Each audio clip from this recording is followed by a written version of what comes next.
the welcome. Okay, thank you.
Hmm.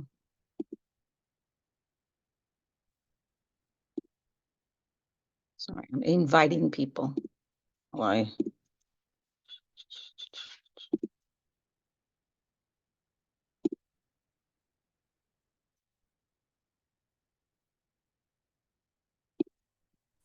Should we be looking to start? It's 6:05, so I'm not sure how much longer you want to allow. I'm addressing this to Bukola and Otto. Yes, I think we should get started. And Eki, maybe you can just keep an eye on the chat room, let people in. Okay. I will start.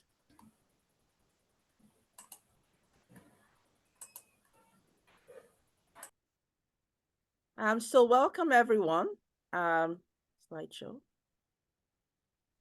Welcome everyone to the Black Opportunity Fund National Black Health Townhall Session 2, Models of Success. We are hosting the second event in our 2024 National Townhall Series. And I'm Bukola Salami. I'm a board member of Black Opportunity Fund and the co-lead of the Black Health Working Group.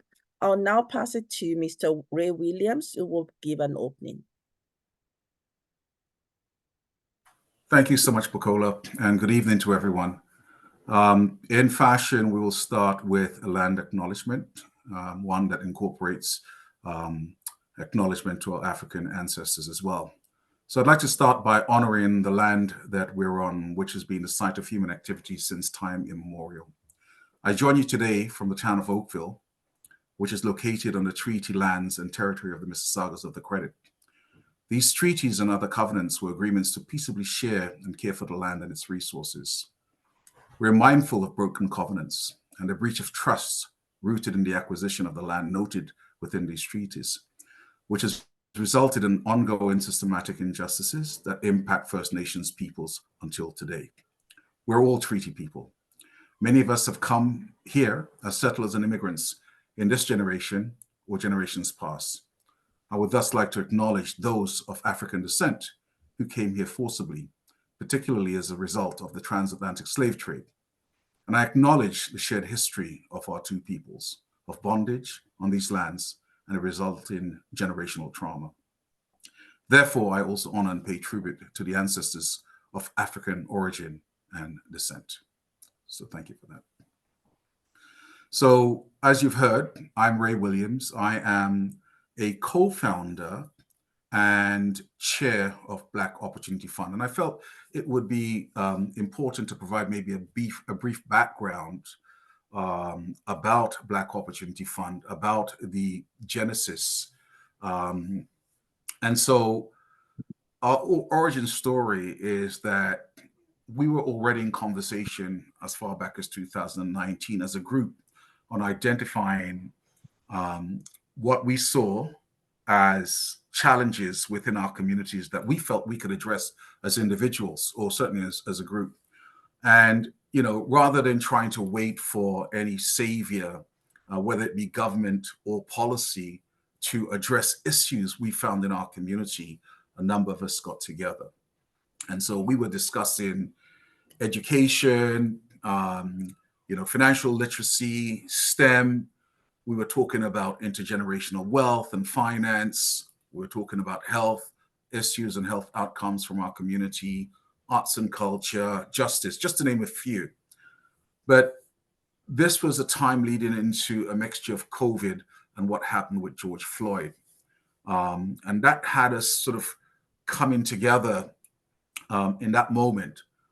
And that took us from what we had referenced ourselves back then as a common north. And that notion of a common north was about us looking towards an outcome where we had a common north together that we could drive towards. But therein, I think, came the Black Opportunity Fund. And so what I will tell you is that if it wasn't for COVID, which affected us more than most communities, if it wasn't for what happened with George Floyd, again, major negatives for our community, we would not have had the opportunity to spend as much time as we did engaging and becoming Black Opportunity Fund, because we're all stuck at home. I could never have imagined a situation if we weren't all stuck at home where we could get together with such regularity, almost on a daily basis. Initially, we were convening for the purposes of trying to establish who we were. So from the outset, as I've stated, we were looking to address anti-Black racism and do so through both an economic and social impact lens. And that's a substantial and important part of our mandate. It was one that referenced pretty much all areas that we saw as challenge. Unfortunately, that has ended up being in almost every pillar and component of society. You know, as Black people, we end up in large part being populated in the areas where we least want to be. We're overpopulated in those areas. And in the areas that we most want to be, we're the most underrepresented. It's interesting that, you know, we now do an acknowledgement that also references the ancestors, our African ancestors. And I think the important thing there is I remember someone saying to me, you know, if there was an Olympics on just really bad stuff happening to communities, the First Nations community would take gold, but Black communities would be right behind with a silver. And so, you know, the idea here was always, how do we become intentional in our desire to be self-sufficient with a fund that was renewable, with a fund that would be accessible for generations to come? How do we leverage the amazing brilliance and expertise that we have within our Black communities to use that to build and distribute, to connect Black community organizations, to connect Black businesses? You know, how do we take that and apply it in all those areas, all those pillars that I've referenced, as justice, as housing, as youth, arts and culture, and of course, health. Health outcomes for our people, as many of you who are much more knowledgeable in the space that I certainly am, can be so very different when we have the appropriate lens being lent to how we're looking at that. So we state boldly, we state clearly that we back Black because we have the means and the know-how, but also have belief in our Black communities to succeed in this. So this evening, we're engaging in one of a number of town halls. And these are important because from day one, we have established that we are not saviors. We don't put on our Superman capes and rush in. What we have to do is engage with our different communities and hear and listen and be able to be in a position to take away, to actually drive policy and to drive solutions that are meaningful. So yes, we back Black, and this evening, engaging in this town hall, I'm absolutely thrilled to acknowledge the amazing work being undertaken by a health working group, led by two of our amazing board members, two of the most tireless individuals. The tireless duo is how I see them, and that is Dr. Ato Seshiotu and Dr. Bukola Salami. With that, I will stop there and pass the baton on to Bukola. Thank you. Thank you so much, Ray Williams. So I am just going to, I like to be guided by a slide. We will be doing just a few housekeeping. We'll be recording some parts of this session. There is ability to have this translated into French. And I believe there is a button that you can press, interpretation, to be able to actually get a French interpretation. If you have questions, we'll be having two panels. And if you have questions, please put it in the chat. Hi, and Dr. Ato Sekiotu, who is co-moderating this session, will be looking and be able to ask the questions. Panelists will have 10 minutes to speak. After that, we'll have discussion.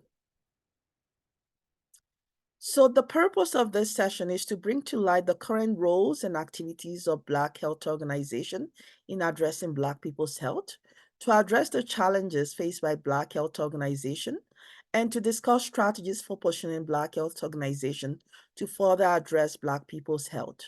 We convened this town hall series as a pre-consultation before the consultation towards the development of a national Black health strategy. We do not currently in Canada have a strategy focused nationally on addressing Black people's health, and this often means that there are gaps and silos in terms of the services that we are providing. So we have 4 town halls. The first town hall was actually looking at what are the gaps and research and health gaps that Black communities face, and we did that in March. Now we are looking at what are the models of success. So what are the things that we are doing correctly? And we'll be doing it at this session. In about 2 months from now, May, June, July, we will be doing another session that will focus on what are some of the strengths that we have within the community. So drawing on, for example, the strengths of Black leaders and Black community organization. And we will be rounding up our sessions in September, where we'll bring together everyone to talk about, so how do we go forward with this in creating a national Black health strategy? So I like to introduce, so we'll have 2 sessions. Each session will last for about 50 minutes. And the first session, we will have representatives from the Health Association of African Canadians, from Root Community Services, and also from Ashe Foundation. And in the second session, we will have Root House, Taibu Community Health Center, and also Walnut Foundation. So panel one, model of success, is focused on each panelist brings to or direct or chairs an organization that advocates for members of the Black communities with specific mandate and mission statement. Each organization that we'll have on this panel is a model of success that we hope to be able to learn from. So our panelists today are Sharon Davis Murdoch, who is a co-president and director of Health Association of African Canadians. We also have with us today Reverend Debbie Simmons, who is the executive director of Health Association of African Canadians. We have Liz Anson, who is the founder of Ashe Community Foundation, an organization focused on addressing the needs of Black people with disabilities. And we have Brian Olibris, who is the on the executive council as director of Student Affairs, Black Medical Student Association of Canada. So now I will call on Sharon Davis Murdoch to give us a presentation, a short 10 minutes presentation. And if I may introduce, Sharon Davis Murdoch is a social justice champion, retired from the Nova Scotia Public Service. Sharon's political science background and public policy experience informs her work in community. Among her public policy accomplishment was the development of the first provincial guideline for cultural competent primary health care in Canada. A recent recipient of the Queen Elizabeth II Diamond Jubilee Medal and the King Charles III Coronation Medal, Sharon was made a Paul Harris Fellow by the Halifax and Dartmouth Rotary Foundations of Rotary International in April and December 2022, recognizing her commitment to service over self. In December, Sharon was named to the Order of Canada for her dedication to culturally competent care and improving the health equity and inclusion of racialized communities in Nova Scotia. Sharon received Premier's Award of Excellence in 2007 and 2015. Post-retirement, she was appointed and served as commissioner on the Independent Commission on Effective Electoral Representation of Acadian and African Nova Scotia.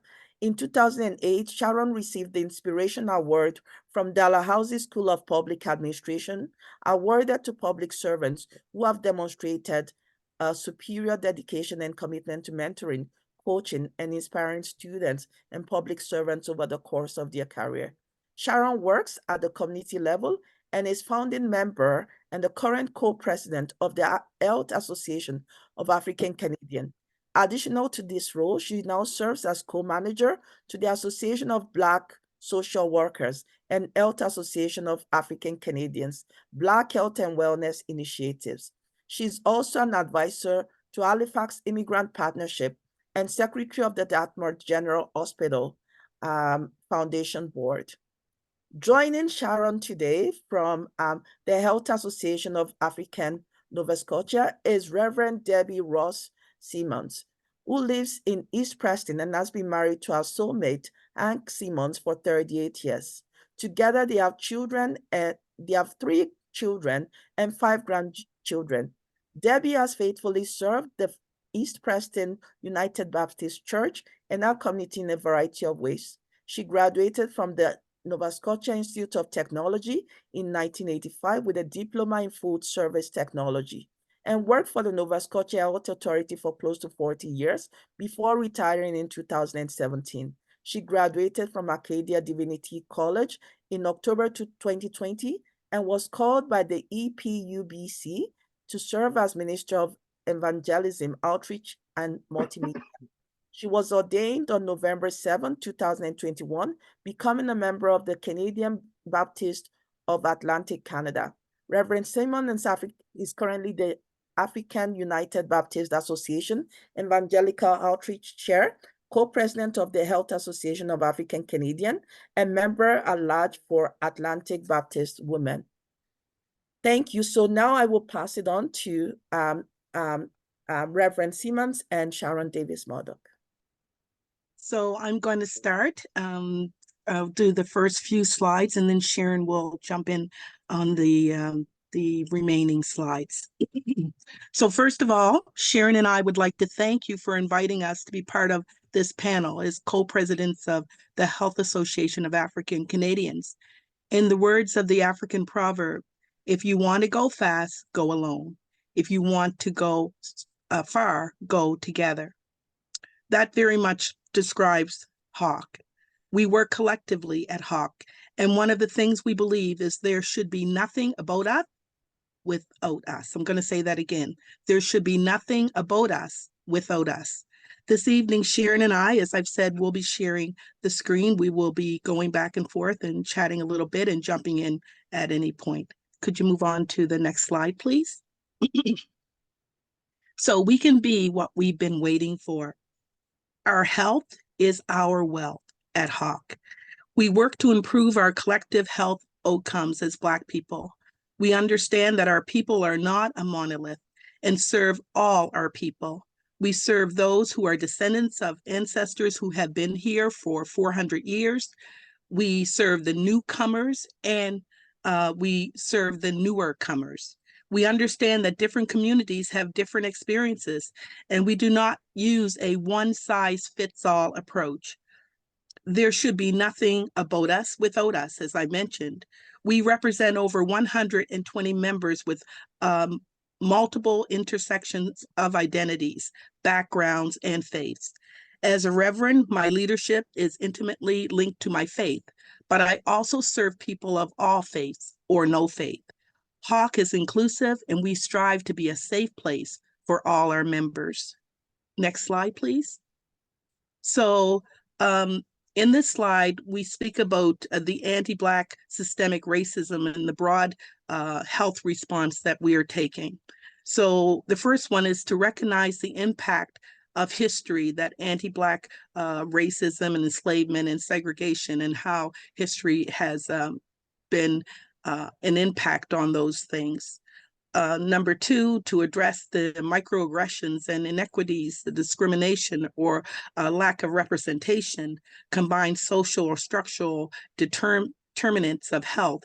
And may I just add that anti-Black racism is both a social and structural determinant of health.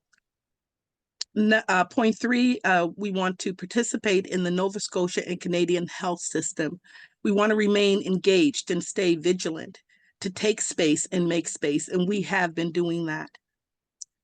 Point four, to protect us in light of social and structural determinants of health, disproportionately to demand system evidence, require accountability to act on health status, and to receive evidence and research recommendations.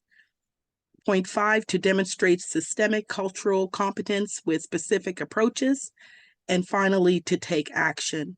There must be nothing about us without us. Sharon? Yes, good evening, everyone, and thank you, Reverend. We talk to each other very casually, and I call Reverend Simmons Rev. So Rev and I have work to do, and we are delighted to be able to do it on behalf of all of the people of African ancestry in Nova Scotia and potentially across the country, because the Health Association of African Canadians may be housed in Nova Scotia, but we would like to develop and to expand and become a national organization in name and in action. So tonight we were focusing on promising practices. I think that was what BOF coordinators wanted us to think about or wanted us to share. So really, I think I would like to just boil it down. We don't have a whole lot of time. So I want to share with you that for us in HAWK, HAWK is the acronym for the Health Association of African Canadians, we have fought for 23 years because we were founded in 2000. I was one of the original founders, and I had many sisters with me, four specifically, and many others who supported us along the way. And now we are a thriving organization of over 120 members. But from those early days, our concern was that we were not being reflected in the health system. We did not know what our health status was. We were invisible. We were the most invisible of the federal government's so-called visible minorities. We were invisible, visible minorities. And so we knew that it was really important for us to have health data that that included identifiers of race, ethnicity, and language, so that we could finally know ourselves what our health status was, and we would be able to also ensure that the system was aware of the inequities that were facing us. Yes, disparities, but largely inequities, the unfair differences that we were suffering. And so from the very beginning, we understood that what isn't measured doesn't count. And we fought and fought and fought in slow ways, in fast ways, in light advocacy and in strong advocacy for the day when we would have our health data collected in a way that would inform the system about what our needs were, about the inequities we were dealing with, and that would improve our health. And indeed, I am delighted to say that as a response, a final response, and I'm sure COVID had a lot to do with this, as was mentioned by the host earlier, COVID kind of was the mother of invention, and so there it was. It pushed the government even further. But 23 years of advocacy brought about the Fair Care program in Nova Scotia, and I can tell you that at this point in time, data is being collected not just on or not just about our health status as Black people, but on the health status of racialized people across this province. The data is being collected. It is not being revealed at this point because governance matters are our work around this. We want to ensure that there is community governance and that the data is interpreted appropriately with an Afrocentric lens and with safety for our people. And so it is being captured. It is not being shared at this point. But the very fact that it's being captured through the MSI card, the health card of our people, of all people in Nova Scotia, means that it is linked to the system at large. It is not a piece of work on the side. It is in the center. And we fought for this, and we have a success here. I can tell you that over 269,000 people have responded to the Fair Care Project. Of that 269,000, Black people in Nova Scotia make up about 2%, which is basically the percentage of our population writ large. So we have come a long way, and we have a long way to go, but we sure are pleased with the fact that our advocacy has led to this. Secondly, B3 Solutions, Black-led, Black-focused, and Black-serving. We believe in this structure. We fight for this structure. We are at present, we have created a proposal with many, many people in Nova Scotia, many physicians, many clinical people, but also many community leaders. We have provided very strong proposal to the ministers of African Nova Scotian Affairs and the Minister of Health and Wellness.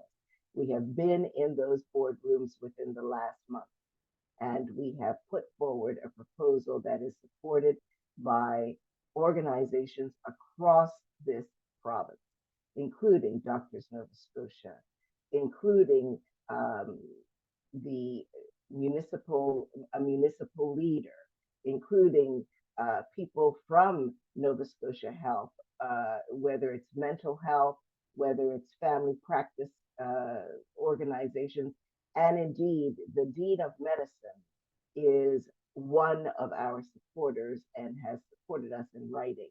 So we are determined that something good is going to come out of that. We don't have that information yet. We haven't had that answer, as it were, but I'm feeling pretty good that we're going to have something moving forward here. As well, we are presently serving communities across the province with Nova Scotia Black Health and Wellness events. And what these are the outgrowth of our culturally specific COVID clinics that we designed and advocated for and ensured would happen in this province. We did that.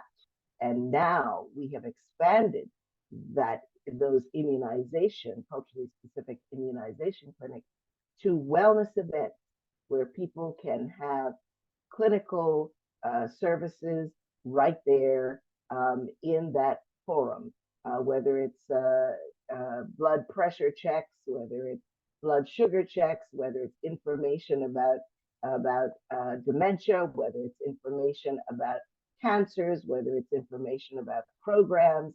We have put that together, and indeed there was one today in Truro, Nova Scotia. So we intend to have these events across the province. And at a more granular level, there is work going on in the Preston Township, and Rev is in the center of that. And I want her to share with you what it is that, or at least some of what it is that she's involved in. Rev, can you talk to us about that? Yes, so last year the newly formed Preston Area Food Network was created, and I know it was because of the work that Hawk has been doing in the background in coming up with the data that showed that the health of our Black community has been suffering for a long time with the different conditions, diabetes, high blood pressure, and so on. So food insecurity is one of the big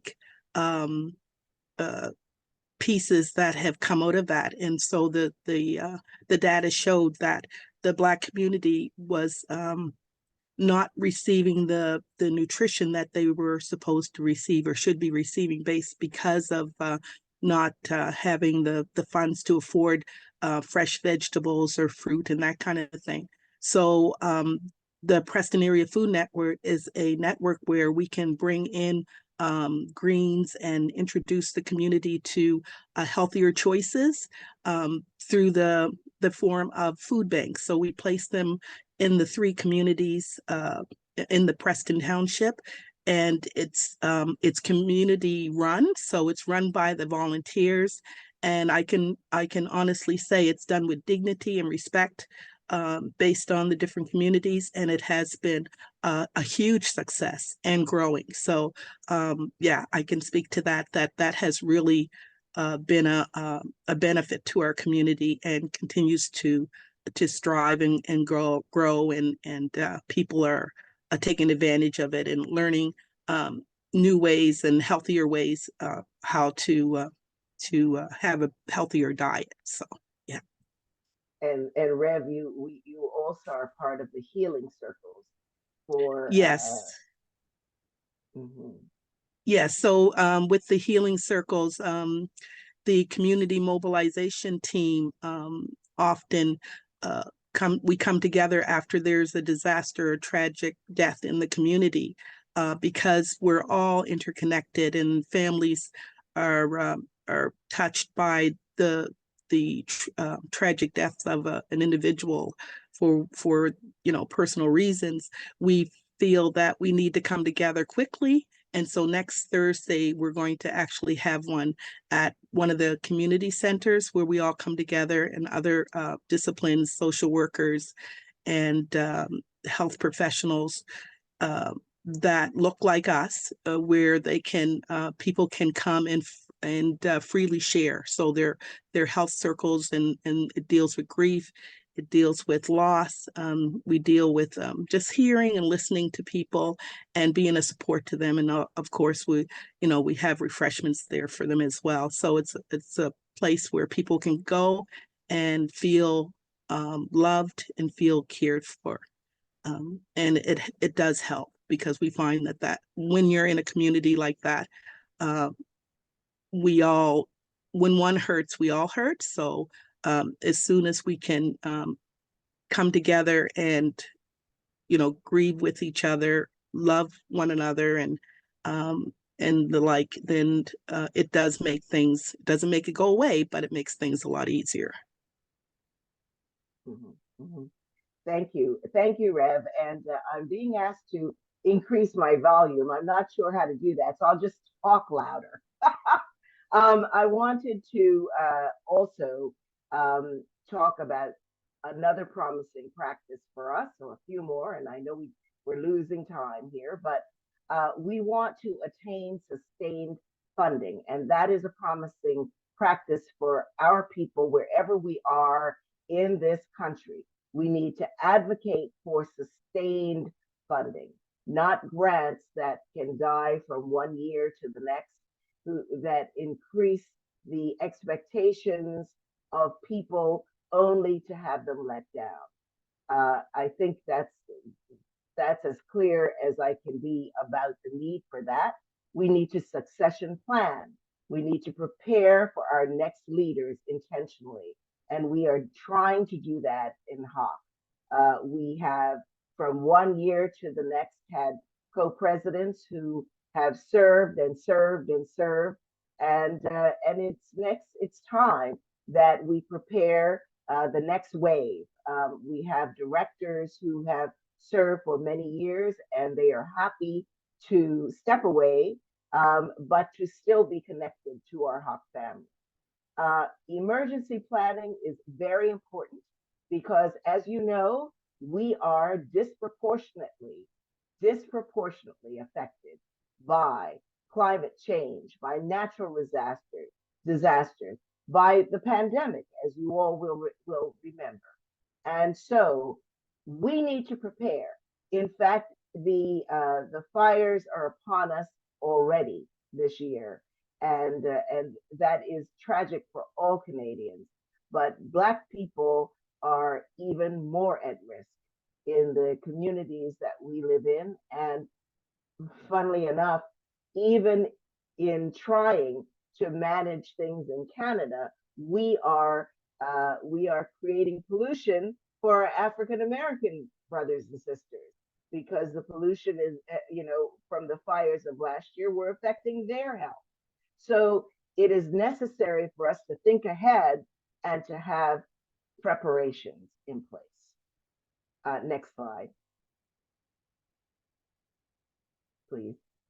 So what is next for HOC? What is next, I hope, for the country, for Black people everywhere, is that we need to monitor our Black health outcomes, and we need to continue to build Black health infrastructure. I've spoken about data. I don't need to say that again. It was referenced by Dr. Salami that we should be thinking about how our work can be part of a national strategic plan. I would like to share that we would prefer a 10-year plan. The strategic part of strategic planning can sometimes take a very long time and can encourage people to navel gaze and not move on with action. I'm a woman of a certain age, and frankly, I don't have 20 years to waste. I need to see some action right now. And so, what we would envision is a 10-year plan with biannual reporting so that we will know where we started, and in 10 years, we will have intentionally gotten to a better place and that our outcomes will have improved. This could be part of the vision of strategic plan, great, but I don't want to be waylaid by strategic planning when action is what we need. And of course, we need policy representation at every level, at the highest levels of administration, of clinical leadership everywhere in the country. And indeed, in HAWK, we believe in a cultural competence framework. We believe in that. And my work, my personal work was in that. I understand the power of a structure or a framework where we can talk about awareness, knowledge, skills, and policies. Policies being the most important thing, and understanding that one size doesn't fit all. So we have to have specific approaches clinically, structurally, and even with research, because we in this country can lead research across the African diaspora. We have what we need to do that. And we can attract research dollars, comparative research, and we can improve our health while we're doing it. So in essence, those are where we want to go and where we hope we can go together with you. And the final slide is just to thank you. Next one. Thank you for listening to us and letting you know that we're very happy to have dialogue and to answer whatever questions we can. Thank you so much for your attention this evening. Thank you, Sharon, and thank you, Reverend Debbie Simmons. You're welcome. Thank you. Thank you. Now I will invite Liz Anson. And Liz is the founder and chair of the Ashe Community Foundation for Black Canadians with Disabilities. She's the owner of Anacin Consulting, founder and chair of the U Calgary Black Alumni Network, and U of T alumni from Ontario Institute of Studies in Education. And above all, she's a mom, a grandma, and a mentor. And now I will pass it on to Liz.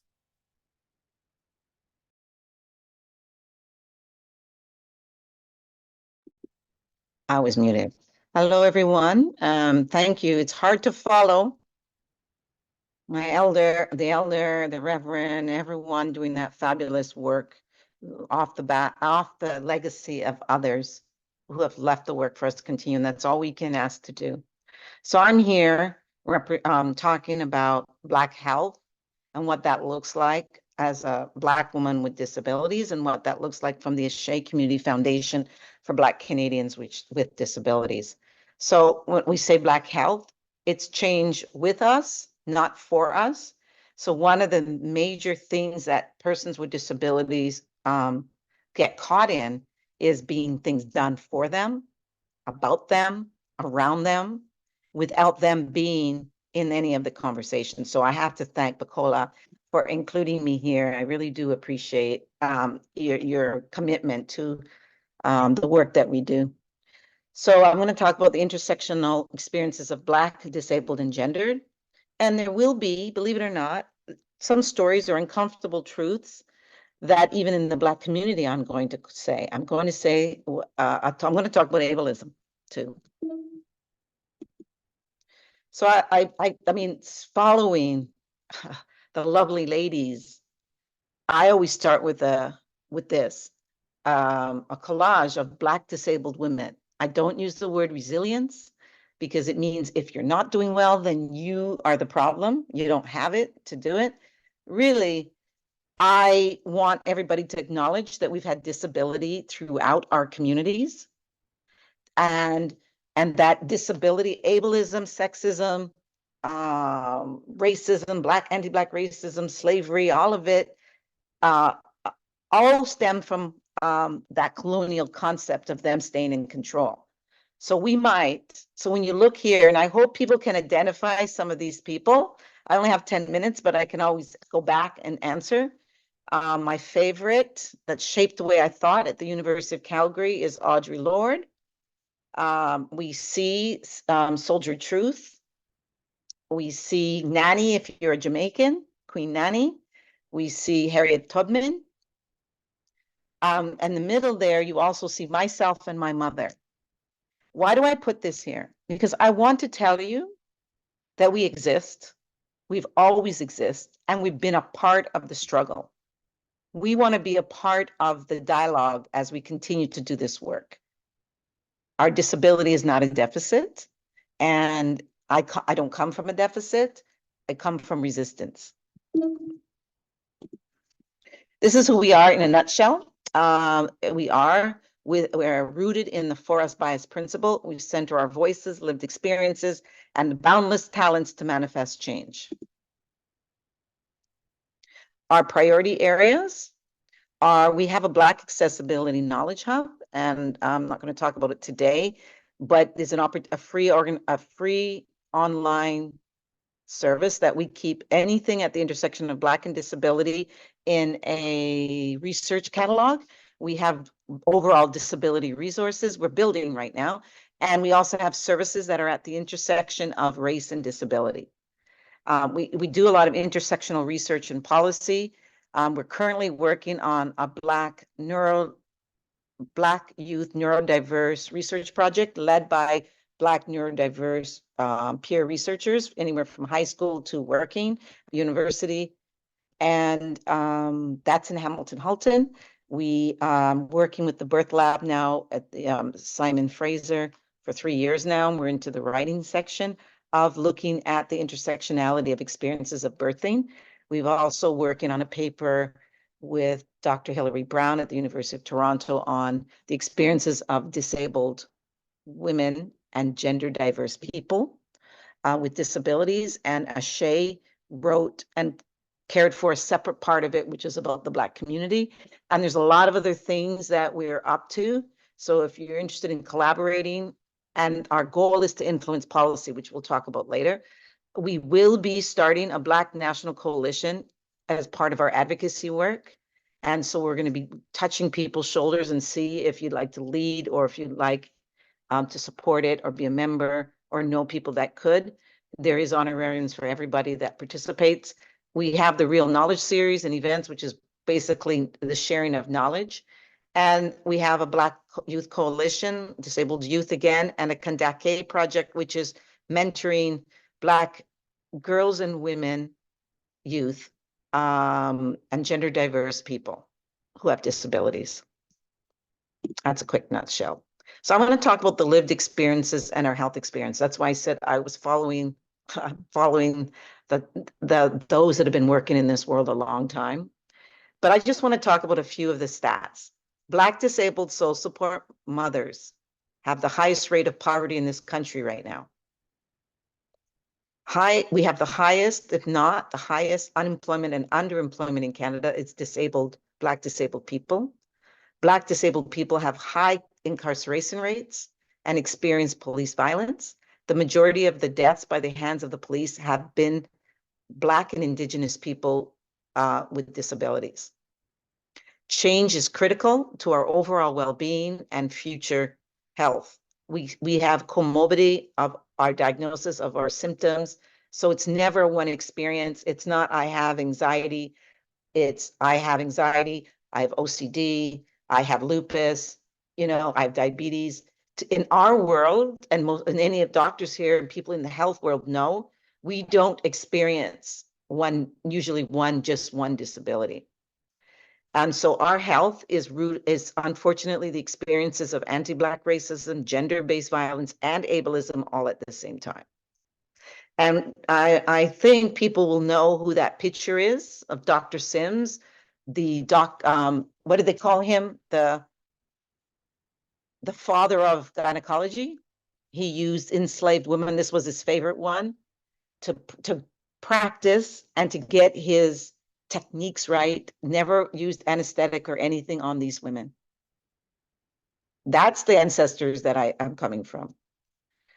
We do advocacy, equitable access to benefits, accommodations, and accessible every day. So we are really, really concerned that as Black people with disabilities, we keep getting left off the tables, particularly in the disability communities, and at these tables that are doing the diabetes strategies, that are doing the Alzheimer's strategies, that are doing this strategy. So we show up. So this is one of the vice chair and one of our founding members, Janelle Anderson, and she was presenting at the Senate on our perspective on that new benefit, disability benefit that we told them would not work for our community. And they ignored us. And then they came out with this new benefit, which isn't going to work for our community. And I'll explain why in a minute. Oops. So we're back to this nothing without us. So we work from a disability justice, critical race theory, and Black feminism. Actually, we're working towards a critical critical feminist disability framework. So we want to move away from colonialism and that mindset to a more decolonized health strategy led by those who are most impacted by these conditions. Accommodations, supports, benefits. This is a huge gap. And I'll tell you, it's a huge gap even in the Black community. So for example, I sit on the Disability Tax Credit Committee with the Minister of Revenue Canada's her committee. And the research, which there's the numbers that we were given are so insignificant for Black and Indigenous people on getting that benefit. It's too insignificant to report. The majority people are getting it are men over 60 and boys under 18. And what this means is if you don't have the disability tax credit, you're not getting that extra help as the parent or as that adult trying to maneuver life. And you can't get the registered disability savings plan without it. And this new benefit, which is what we fought, you have to have the disability tax credit to get that $200. We also supported a bill on sickle cell as well. And so now I'm really happy to say that sickle cell is actually a condition that you can get CPP for, but you can't get a disability tax credit. You can't get one for lupus or any of these. But yet, this is the benefits the government has put out. They're not welfare. And so I also wanted to say before I leave you, because I know it's about time, and I think I talk a lot, so I'm trying to stay within my 10 minutes. I also want to point out to these lovely people in the slide. That again is Janelle Anderson. That's Senator Bernard from Nova Scotia, one of our big supporters and lovely, obviously, a lovely involved senator and community member. That other person is Incam Abona. They were one of the people that helped me set up a SHE, and they're doing very hard work at Lake Ridge Health Services in Equity right now. And that other person to the side is Bernard. Sorry, I can't even get a Tahu. And he is working at the Center for the Blind and does on his side of his table Black outreach. They are an amazing team. All people at the Shea Community Foundation right now and the staff, all our students have disabilities. The board must be made up by 75% Black disabled people. So we continue to make sure our voices, and our whole goal is to build more leaders and to help people design the world that they want to live in the way they want to be, whether they want to be at home or whether they want to volunteer or whether they want to work. This is part of our team. These are lovely, wonderful people that have been doing great work for ASHE. We've got our website, if you see it, that is a Black disabled person, an immigrant, actually a recent immigrant. The person in the middle with the headband, that person joined us a year ago, originally, and came from Nigeria, Yoruba, and Aranka Emmanuel was only in Canada 2 months and is just holding this up with the conversation about disability within the African community. So we're very privileged. I'd love for you to reach out, talk to us, get involved. We have other areas of interest. I sit on Dr. Ingrid Waldron's dementia project as well, but I have a particular interest to look at mental health, but mental illness, post-traumatic stress, anxiety, depression, and how that impacts dementia. So the doctors in the room know it doubles the thing. And that is actually probably my situation right now.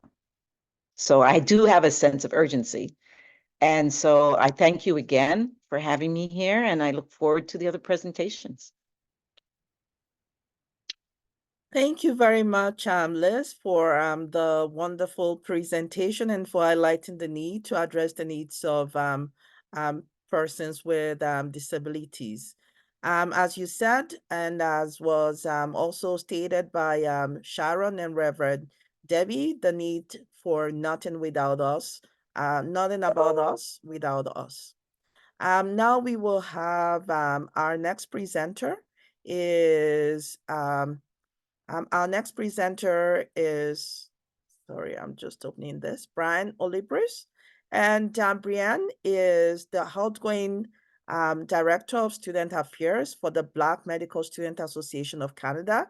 Prior to starting medical school, she completed a PhD in population health, a PhD in medicine, and a Master of Public Health. As a part-time professor at the University of Ottawa, she taught in the Faculty of Health Sciences, during which time she developed the Black Health course, which has been offered since 2021. I will now pass it on to Brianne. Is she there? Yes, thank you, Dr. Salami. So hi, my name is Brianna Libri. I'm the outgoing Director of Student Affairs for the Black Medical Students Association of Canada. And I wanted to just start by saying thank you for inviting us to the table and for having us participate in this town hall. It's really great to hear about the work that so many amazing organizations are doing, and seeing potentially how we fit in and what we're able to contribute and how we're able to support others in meeting their goals. Throughout this presentation, you may hear the groans of my dogs in the background because they are not pleased that I got home from the hospital about half an hour ago and have not walked them yet. So please just bear with me, ignore them. I'm a little bit spoiled when it comes to attention, unfortunately, and that's my own doing. So I thought I'd start with a quick bit about what is the BMSCC, and then move into the points that we have to share. So the BMSCC is a fairly new organization. So it's the Black Medical Students Association of Canada, founded in 2019. So we're a collaborative network of Black medical students across Canada. Our mission is to secure equitable representation of Black students in Canadian medical schools and to advocate for more inclusive medical training that equips all learners to better serve the healthcare needs of underserved Black communities in Canada. Our core values are community, critical advocacy, justice, and innovation. We have just completed our first strategic plan and are set to release our new strategic plan for 2023 to 2026, which I wish I could share tonight, but we have not actually officially unveiled it, but you will get hints of it throughout this presentation. And just listening to the two previous presentations from kind of the amazing elders and aunties who just presented, I think it really helps to meet some of the gaps that you have mentioned. So with respect to promising practices to improve Black people's health, I kind of see the role, or we see the role at BMSAC as kind of twofold. The first being to graduate Black physicians, and the second to train physicians to serve Black patients. So with respect to graduating Black physicians, we know from research evidence that Black patients do better with Black providers. They have greater levels of satisfaction with their care. They objectively have better health outcomes and healthcare outcomes with Black providers. And that is kind of an unfortunate reality, a fair amount of which stems from racism and interactions and in the way that the healthcare system itself is built.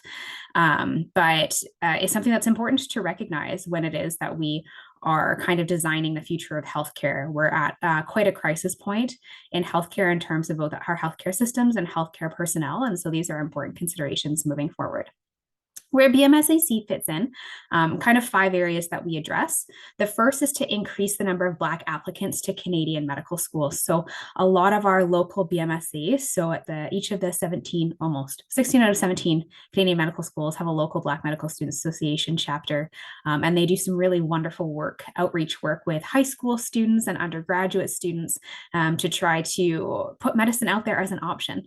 And introduce that to students as a potential option. That's really important. We know how important it is to see faces that look like ours in different spaces so that we can see ourselves in those spaces.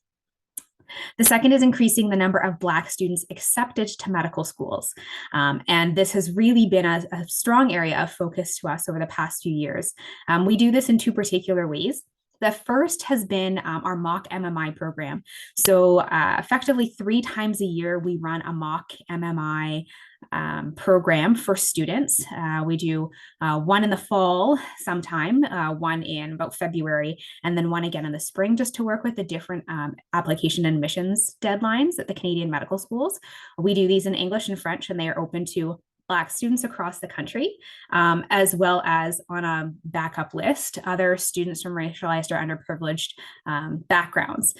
We bring them in and we run them through mock MMI, which is now the format used by most medical schools. And sorry, MMI stands for multiple mini interview. So you do multiple interviews, like they're 10-minute stations that you would rotate through with different interviewers. The idea being that it reduces bias in selection. Yeah, so we run that as practice. That's been a really successful program for us. So much so that this format or this program has now been adopted by the Black Residents Association, and they're now running it for our 4th year students, which is really great. So they get CARMS practice, and that's our residency matching service. So that's been a really great accomplishment for us and is a very popular program. The second way we do this is by working with schools to develop what we call BSAPs, or Black Student Application Programs, or Black Student Application Streams.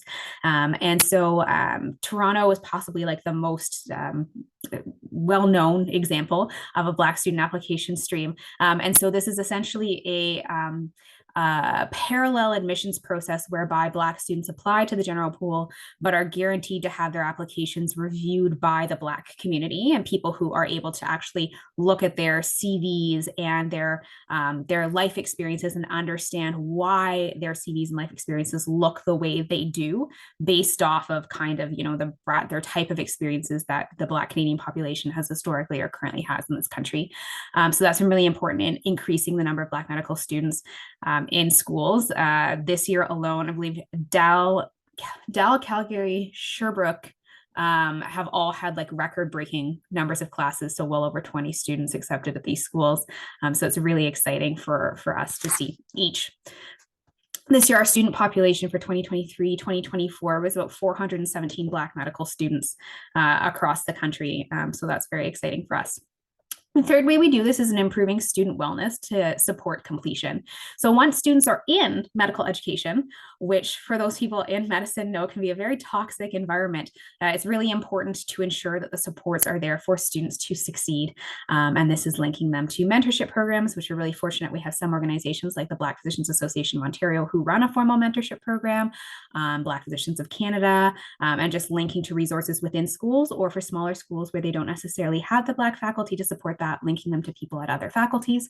And also our AGM serves as a critical touchstone for students throughout the year, because they're able to come and be in community for a couple days of the year and not have to have their defenses up and fight. Really, they can just kind of chill and be themselves. So that's really good as well. Fourth is engaging mentors and networks. So I've kind of spoken to that piece. It's really important to us. Twofold: one, to make those connections and to have students have those mentors for people who've gone through this before, but also two, to just recognize that the BMSAC can't fix every problem, and we can't do it alone. So it's important to us from that perspective. And then fifth is for success in the CARMS match, or the residency match, is super important to us as well. So working with the Residents Association to put together those mock MMIs, having students linked with residents in existing programs. And quite frankly, a lot of those conversations are about what the hidden agenda is and what the hidden curriculum is. And do they have a racism problem? Do they have an anti-Black racism problem in particular? Is this a safe environment for Black learners? And we have those with Black med student or medical school applicants as well. But really important for residency programs because you are going to spend a significant portion of your life there and really kind of sets your career trajectory a little bit more than your undergraduate school does. The second pillar that I'd say that we do in terms of those promising practices to improve Black people's health is training physicians to serve Black patients. And the number one way we do this is through explicit curricular reform or advocacy for curricular reform. And this extends not just to clinical skills, so things like making sure that schools are teaching students what different derm presentations look like on different skin tones, which sounds really basic, but is actually absent in most medical school curricula across the country, to also history and understanding the nature of Black populations in this country and recognizing that not every Black person is a refugee who just arrived or a newcomer, that some Black families have been here for hundreds of years if you're looking at Nova Scotia, or 10 decades if you're looking at other areas of the province, and looking at migration patterns and laws and these types of things, and making sure people understand that. And that's really aligned with the new objectives adopted by the Medical College of Canada this year, work that was really led by some very prominent Black physicians to make sure that all students actually need to know that, and that's an expectation for being proficient to practice medicine in this country. That's really important to us because we are really explicit in engaging intersectionality and the intersectionality of race and racism in medicine and the design of healthcare and health systems, and really wanting to challenge those dominant ideologies in medical education through experiential, historical, and interdisciplinary knowledge. So those are elements of things that we work on. The second element that I'll speak to really quickly here, because I don't want to go too far over time. So those key considerations in integrating promising practices into a national Black health strategy. So I've identified 5 that we sort of work to, keeping in mind that we do work in policy, and we sit with partners like the Association of Faculties of Medicine of Canada, and some other kind of government bodies that we will work with, but that's not necessarily explicitly our goal at the moment, mainly because we don't have the capacity to do so, and we're really just focused on getting Black students in and making sure that they're not being flunked out for bad reasons, or having professionalism weaponized against them for silly reasons, and so on and so forth. But things that we work on with our partners, the first is plugging the leaky pipeline. So we really need to limit the attrition of Black graduates from high school to undergraduate degrees into graduate school or into their undergraduate degree in medicine. So that's critical in terms of the work that needs to be done, because if they aren't finishing high school, they can't go to medical school. If they're not finishing their undergrad, they can't go to medical school. And Black students have one of the highest rates of attrition, despite Black people being one of the most educated segments of the Canadian society. So that's really frustrating. That also links into that piece of ensuring visibility so that youth can see their potential modeled, right? So we have to be visible. We have to be out there. Kids have to see that they can do this, that they can be physicians too, or whatever kind of healthcare provider they want to be, because we need all of them. The second is advancing opportunities. So are there jobs? Right? So we can't have Black physicians in spaces if there are no jobs where we might want to have those physicians be. And there are lots of intricacies to where and how physician jobs appear, especially for those who are not family physicians. And that is beyond the scope of today's particular discussion, but are there jobs is critical. The second is, are Black physicians and administrators in the right spaces to advocate for Black physicians and allied healthcare professionals to be selected in hiring? Right? So we need Black people in high ranks who are able to push for the hiring of either of qualified Black applicants or other underrepresented applicants, so that you actually see them when you're, being wheeled into the OR and you see a Black surgeon. Are there allies supporting these efforts? That's really important. Third, is there a sense of community amongst Black physicians and allied healthcare professionals to help with retention? So we know that it can be quite isolating to be a Black practitioner, especially in spaces where there are fewer of them. And so having that strong sense of community may help with retention efforts, and therefore better serve the community that does in fact live there.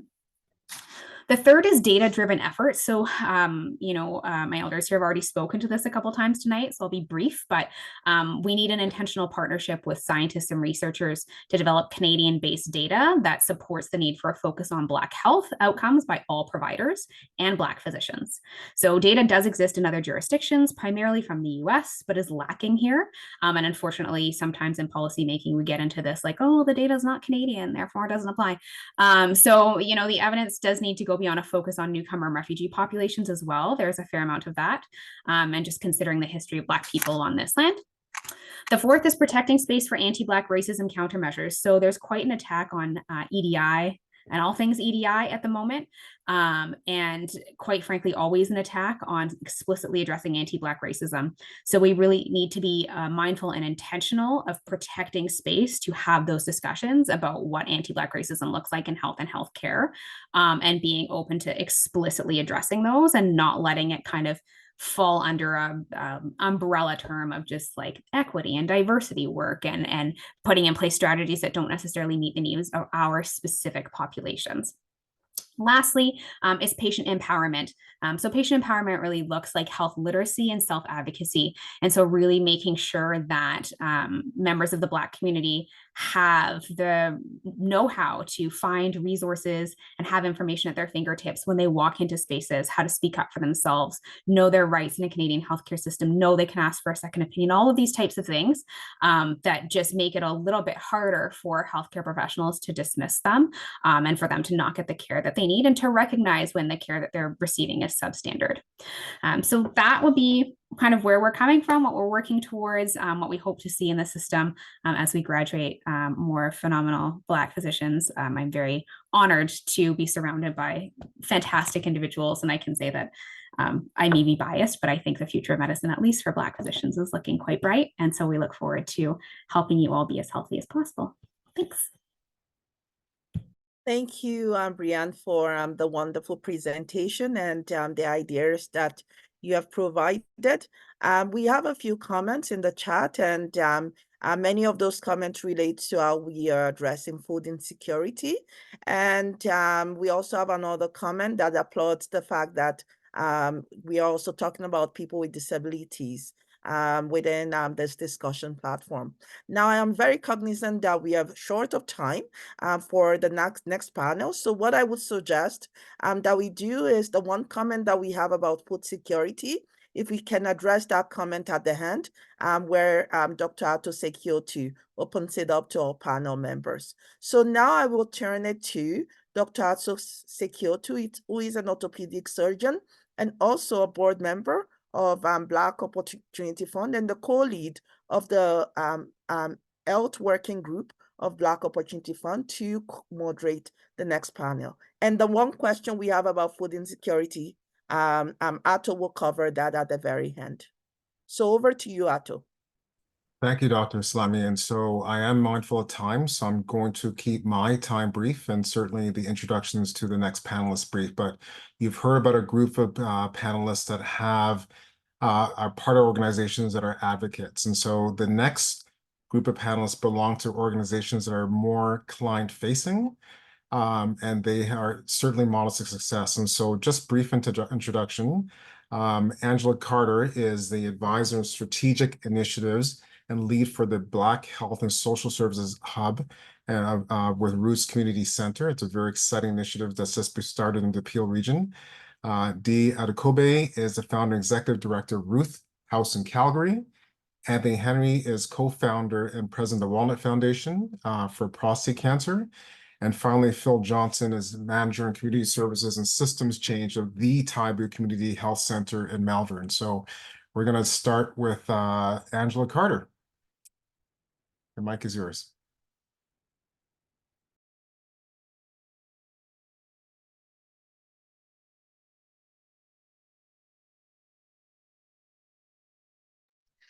Good afternoon, everyone, and thank you for this opportunity to speak about the Black Health and Social Services Hub that's being developed in the region of Peel for BAC communities and marginalized groups that have complex healthcare needs.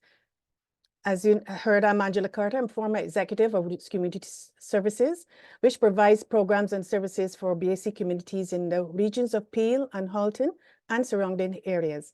I'm currently an advisor working on the hub. Next slide, please.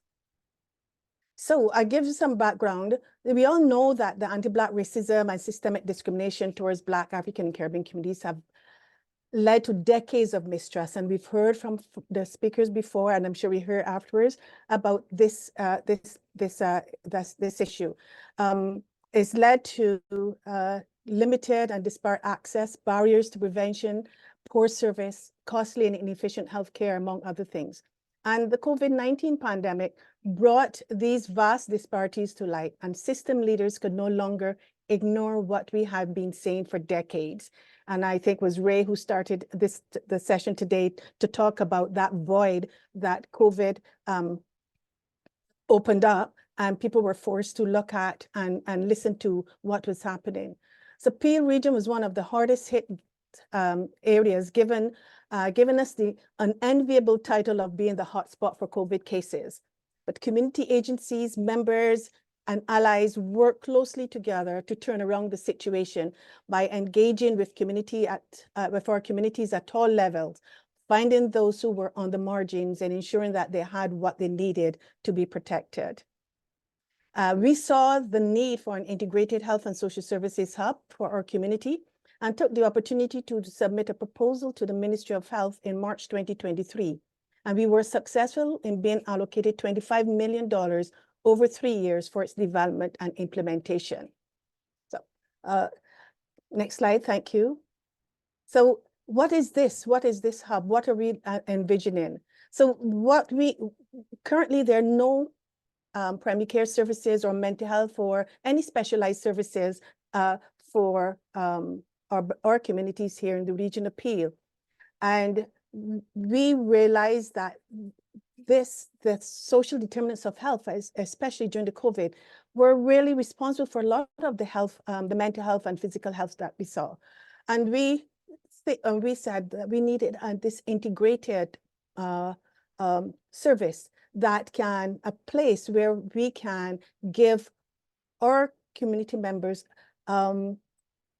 seamless service of mental health, of addiction, of primary care, of social services, we can provide this at times when it's convenient to them, in a place where they feel comfortable and can be their authentic selves, where the majority of the people who serve them look like them and can relate to their health issues and social needs. So to provide this holistic service, though, we have to partner with others because we don't have all of those skills within our organization. So while we are the leader on the forefront, Roots Community Services, we provide social services. And so we partner with LAMP Community Health Center that will bring the primary care expertise, and the Canadian Mental Health Association of Peel Dufferin that will provide the mental health and addiction services. But the goal is that they will build capacity within our organization where eventually we become proficient enough in these various disciplines that we will run the service, the programs ourselves and run the hub through that. So this integrated service, as I said, is not a co-location. It's very much integrated. So when someone comes in, they are going to come in and they present to the intake worker what the issue is, and they will be navigated to the place that they best suit the need. Might it be primary care? Might it be mental health or a social service? So, and sometimes somebody present with one thing, because we use an example of a mother coming in looking for after school program for their child. But when we talk to this parent and dig deeper, the reason is that, the child is acting up at school because, the parents are going through with this intimate partner violence in the home, and the mom had to leave the house with her children. So she needs help now from an intimate partner violence perspective, that gender-based violence. We can provide that to her. We can provide the after-school program to that child, and another sibling in the house that needs something else. We have business programs that they can work on, and they can get that mental health service that they need. So that's the objective of having this integrated hub, where it is seamless to our community. When they walk in, they see us delivering service to them in the way they want it. Next slide.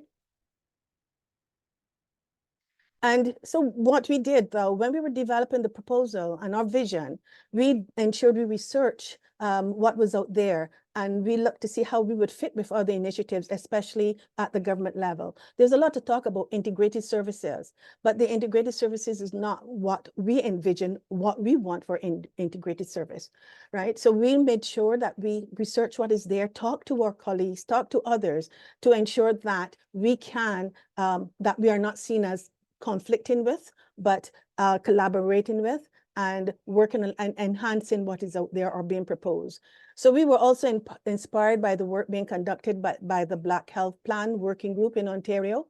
And our vision really nested neatly into what they're proposing, because they were working through the COVID to ensure that the Black population in Ontario got the services that they needed during COVID, but also looking past the COVID to recovery, that we get equitable health system recovery service, and that going forward, they sustain health equity for the Black population. So we were nested really well with that plan, and we are part of that group and working along to ensure this. So we were further along than others because we were able to demonstrate that we have something that we can actually start to implement. Next slide. So what is this hub?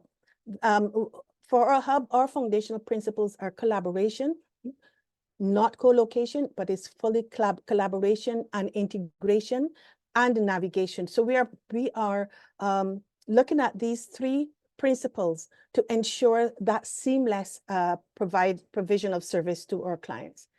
Next slide, please. And these are the unique features of the hub. So it's going to be culturally safe, and we use that in quotes because what is safe always, but yes, we are going to make it as safe as possible, and we are going to provide culturally affirming services to our clients and to users, because not everyone is going to be a client. So it's going to be client and individual centered. It's going to be team-based care. We're going to be offering innovative program designs and services. Obviously, strong technology we support, because we want to make sure that the technology is robust and that we are using the latest technology to help our clients and our users. And we're also going to be looking to be a resource and network for population health, navigation, and access. So going to the next slide. These are some of the things that we are going to offer. So we talk about that holistic integrated care. So we're going to, from a mental health and addiction, case management, early psychosis intervention, assertive community treatment, social work, psychotherapy, everything we need from a mental health perspective. We'll be doing health promotions, looking at educational programs in its entirety, LGBTQ2S+ support, primary and secondary prevention programs, from allied health, chronic disease such as diabetes, physiotherapy, respiratory therapy. We're going to be looking at specialist care from sickle cell clinic as well, HIV clinic. We're also looking at things like fibroids. That's a very, that affect our community very much, and not as much as other communities. Social service, we're going to run a range of social services that we currently run as well. And then we have the primary care, where you have, again, culturally affirming care, refers to specialists, primary maternity and child care, home care, rehabilitation, and navigation services. So these are the things that we will be able to offer through the hub. And we talk about hubs and spokes. So we're going to have the hub as a physical space, but we're going to have spokes. We're going to be going out to community as well, and going into community, something we have learned to do very well during COVID. Going into community, taking services to those that don't want to come, afraid to come for whatever reason, but we can take it and they can take advantage of that. And we believe in partnerships, so we would partner with others like we currently do, partner with other providers and offer the services through those providers as well. So next slide. So these are the challenges we have right now, really finding that adequate space to meet the requirements. We're looking for someone of about 80,000 square feet, and we are working with the regional and municipal government and to look at what we can get. So managing our community expectations as well, because this is something that has to be built out over time, and we are starting to offer services in a small way, but some of the community members expect that they're going to see this thing appearing right now, and it's going to be able to give them everything we're talking about by the end of the year. We have to manage that. We're managing public perceptions, because it's like, why do you need that for the Black community? Why can't they just go to what we all are going to? Securing base funding for the project, as I said, that funding from the Ministry of Health was for 3 years, but we are looking to get up base funding. We also get funding for our social service programs. We have quite a few programs that are base funded already through other ministries, like the Ministry of Children, Community and Social Services. And obviously, we always looking to get more funders, because what we want to offer, we can't rely on government for everything. So we're looking for other funders and other ways of doing funding. Next slide. So, the next one, because we just talked about the challenges. Promising practices. So you want to talk about promising practices. We need to offer culturally appropriate and adaptive programs and services. A lot of the programs out there and the treatments and modalities are very Eurocentric. We are adapting those to our community. We have been doing that for a while and looking at how we take what is there and making sure we adapt it to the needs of our community. But you need to continually do that. And we're looking at what Dr. Brianna said, that, you know, getting into curriculums, getting those changes made from very early in when students are being trained about adaptive programs for our community.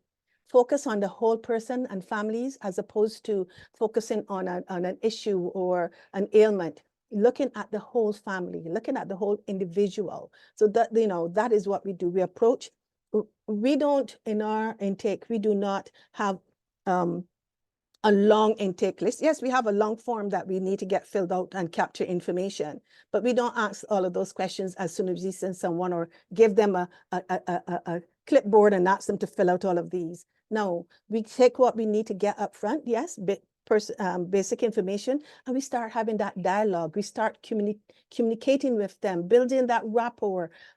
Within 3 visits, we have all the information that we need and more, because we see the person and we don't see them as somebody with an illness. We see a person that needs coming to us for support. So that we encourage people to do that, and we work with our partners, telling them that's an approach that works best within our community, and that we don't have this long list and have it, you know, so formal. Easily accessible. Being able to open times that our community needs have time to access. Many of them have to leave early in the morning to go to work and come in late at night. We have to be open on weekends. We have to have late hours. So these are things that we find as promising practice and which we will be incorporating within the hub. Collaboration and partnerships, that is so key. We can't do it all alone. We don't have all the resources, and we need to continuously partner. And we do have a number of partners within academia, within the medical profession, within the hospitals and stuff. So we need to, and other community agencies, partnerships and collaborations are really key. Be community conscious and client-centered or individual-centered. We need to have the pulse of the community, understand what is happening, understand what in the environment, what is happening in their world, in society that's affecting them, what is it they want. So we need to be always taking that pulse on community and understanding them and what their needs are. And of course, knowledge exchange and mobilization. When we get our knowledge, share that knowledge. Bring in knowledge, we get the knowledge shared with others so that they too can learn and how to deal with our community as well. But sharing that knowledge is very important. And then being adaptable and being agile. Yeah, we learn how to move and to be flexible and to maneuver and stuff. You have to be, and you have to be ready to take advantage of situations when they occur.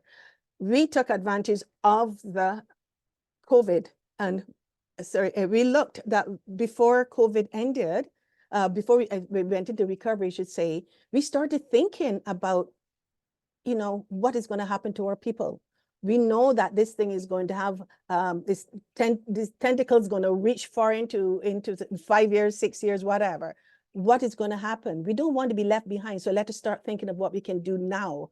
We started having wellness fairs and stuff like that within our community before COVID was even, well, when we start to be able to go back into person. And we started doing that and bringing people together and getting communities input. So being adaptable and agile is very important. So next slide. And these are our key considerations for the national strategy. Assess, right, do as your assessments to learn what already exists and where there are gaps. The Ontario, the Black Health Working Group did a great plan for Ontario that may be able to use that and build that across, adapting it to the various regions to be able to do that national strategy. Build on and learn from what is already established. So, you know, there's lots of, we're hearing lots of what's happening here today. We're hearing lots from across the country. Really great work. Build on that. Continue doing this, what you're doing. And be clear about your vision and your outcomes. You got to be clear about where you want to go. And yes, you might have to take a few turns and stuff, but don't ever lose sight of your vision. Develop partnerships to strengthen your offering. As I said before, partnerships are key. We need to find those allies that can help us to move things forward. As we said, we are partnering with LAMP CHC and with CMHA, two mainstream organizations, but they have the expertise we don't have. But we are teaching them about being culturally responsive, being culturally affirming to the Black community and teaching them what it means. So we need to work with our partners. Consult with and include various sectors. Again, we bring in many different disciplines here. As I said, the academia, we work a lot with the ministries. So include as many sectors as possible. We work with others, you know, the Ontario Nonprofit Network, other groups, and bring them in and learn from them. Engage community members at all levels. You know, we did extensive research to develop our proposal. We went to community and asked them for their input. And we are going back out and getting them when we do the hub, you know, come in and tell us what you want this to look like, you know, so always engage them. Continuously seek funding opportunities, because funding, someone spoke about that. Funding is, we need that funding, and we can't rely on government for everything. Government parties change and come in with different agendas, and we know what can happen. And then continuous evaluation and modification of whatever you're doing to ensure you're meeting the needs of community always. So my next slide is a thank you, really. Thanks for this opportunity. And thank you, Angela. And this people need to know that Angela is retired and she's doing more work than she did when she's retired. So kudos to Angela. Thank you.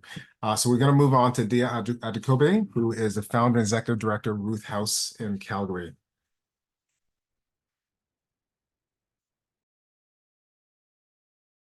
I hope you can hear me okay. Yes, we can. Thank you. Okay, you can see my slides? Yes, we can. Wonderful. My name is Dia Adekobe. I am the founder and executive director of Ruth House. And I want to say a big thank you for the opportunity to present to you all this afternoon. First of all, I just want to lay some foundation and let you all know that, you can see my slides.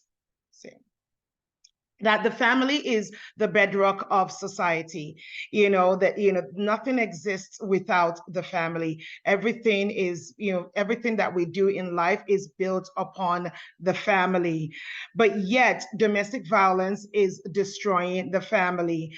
Domestic violence is a pandemic in our community. It's a pandemic in the nation. It's a global pandemic. And I'm not sure if you are aware, but as of right now, 3 out of 10 visible minorities are experiencing domestic violence in Canada. And in Alberta, where I am based right now, we have the third highest rate of domestic violence in the whole country. And as of right now, 1 out of 3 African immigrants in Alberta here are experiencing domestic violence. 1 out of 3 new immigrants under 5 years in Alberta, new immigrants with young families who are under 5 years in our province are ending in domestic violence. And this is where we come in. Roots House is a safe haven for families experiencing domestic violence in the African community.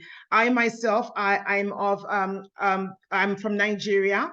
I'm living in Canada. I'm also a member of the African community here in Alberta. I sit on the Yoruba Foundation. I'm highly involved in various organizations serving the African community. And this is why we decided that we needed to do something about the pandemic that is plaguing our community. The African community is built on 3 pillars: faith, family, and community. The Black community is built on 3 pillars: faith, family, and community. The immigrant communities, newcomers, we're all, our pillars are faith, family, community. Whether we're Christians, we're Muslims, whether we are traditionalists, whatever our faith is, we all have a faith that we grew up in. We all have something that we believe in. And also, we are a family-centered community. Black people are, everything about us is based around our family. We do everything together. Family is who we are, is what keeps us going.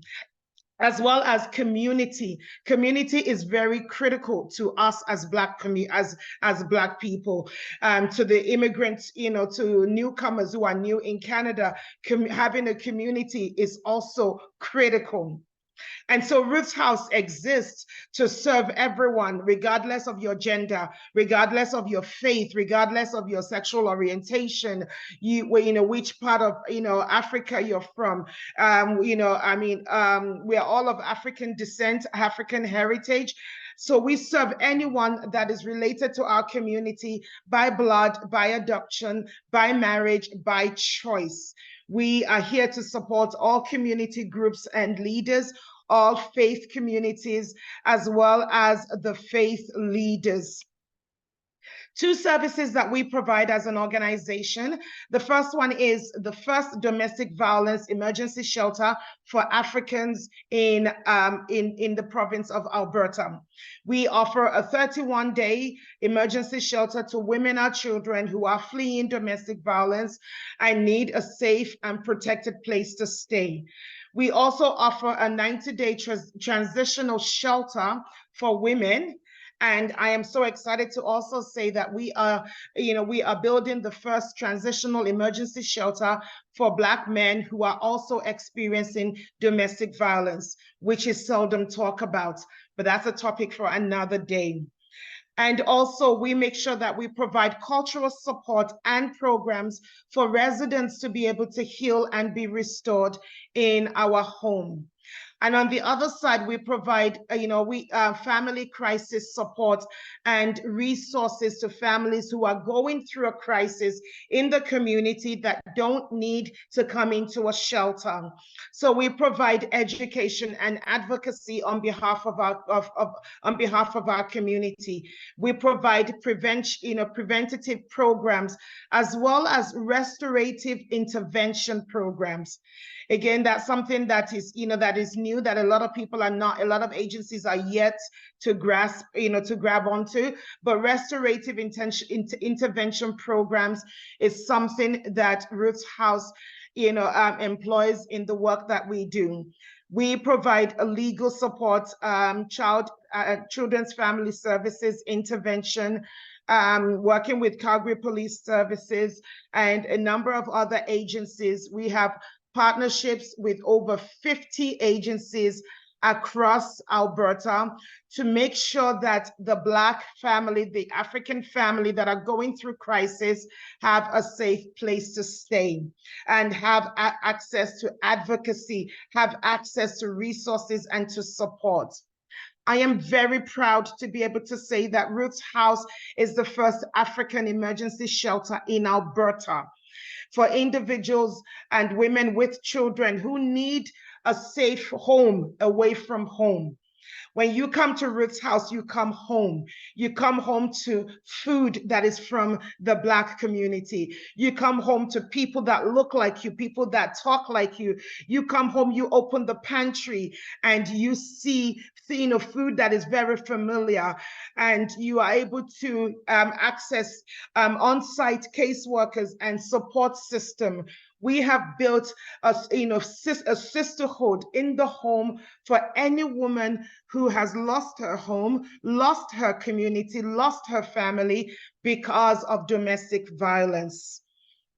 And also, part of our approach is to make sure that we employ cultural approaches to domestic violence.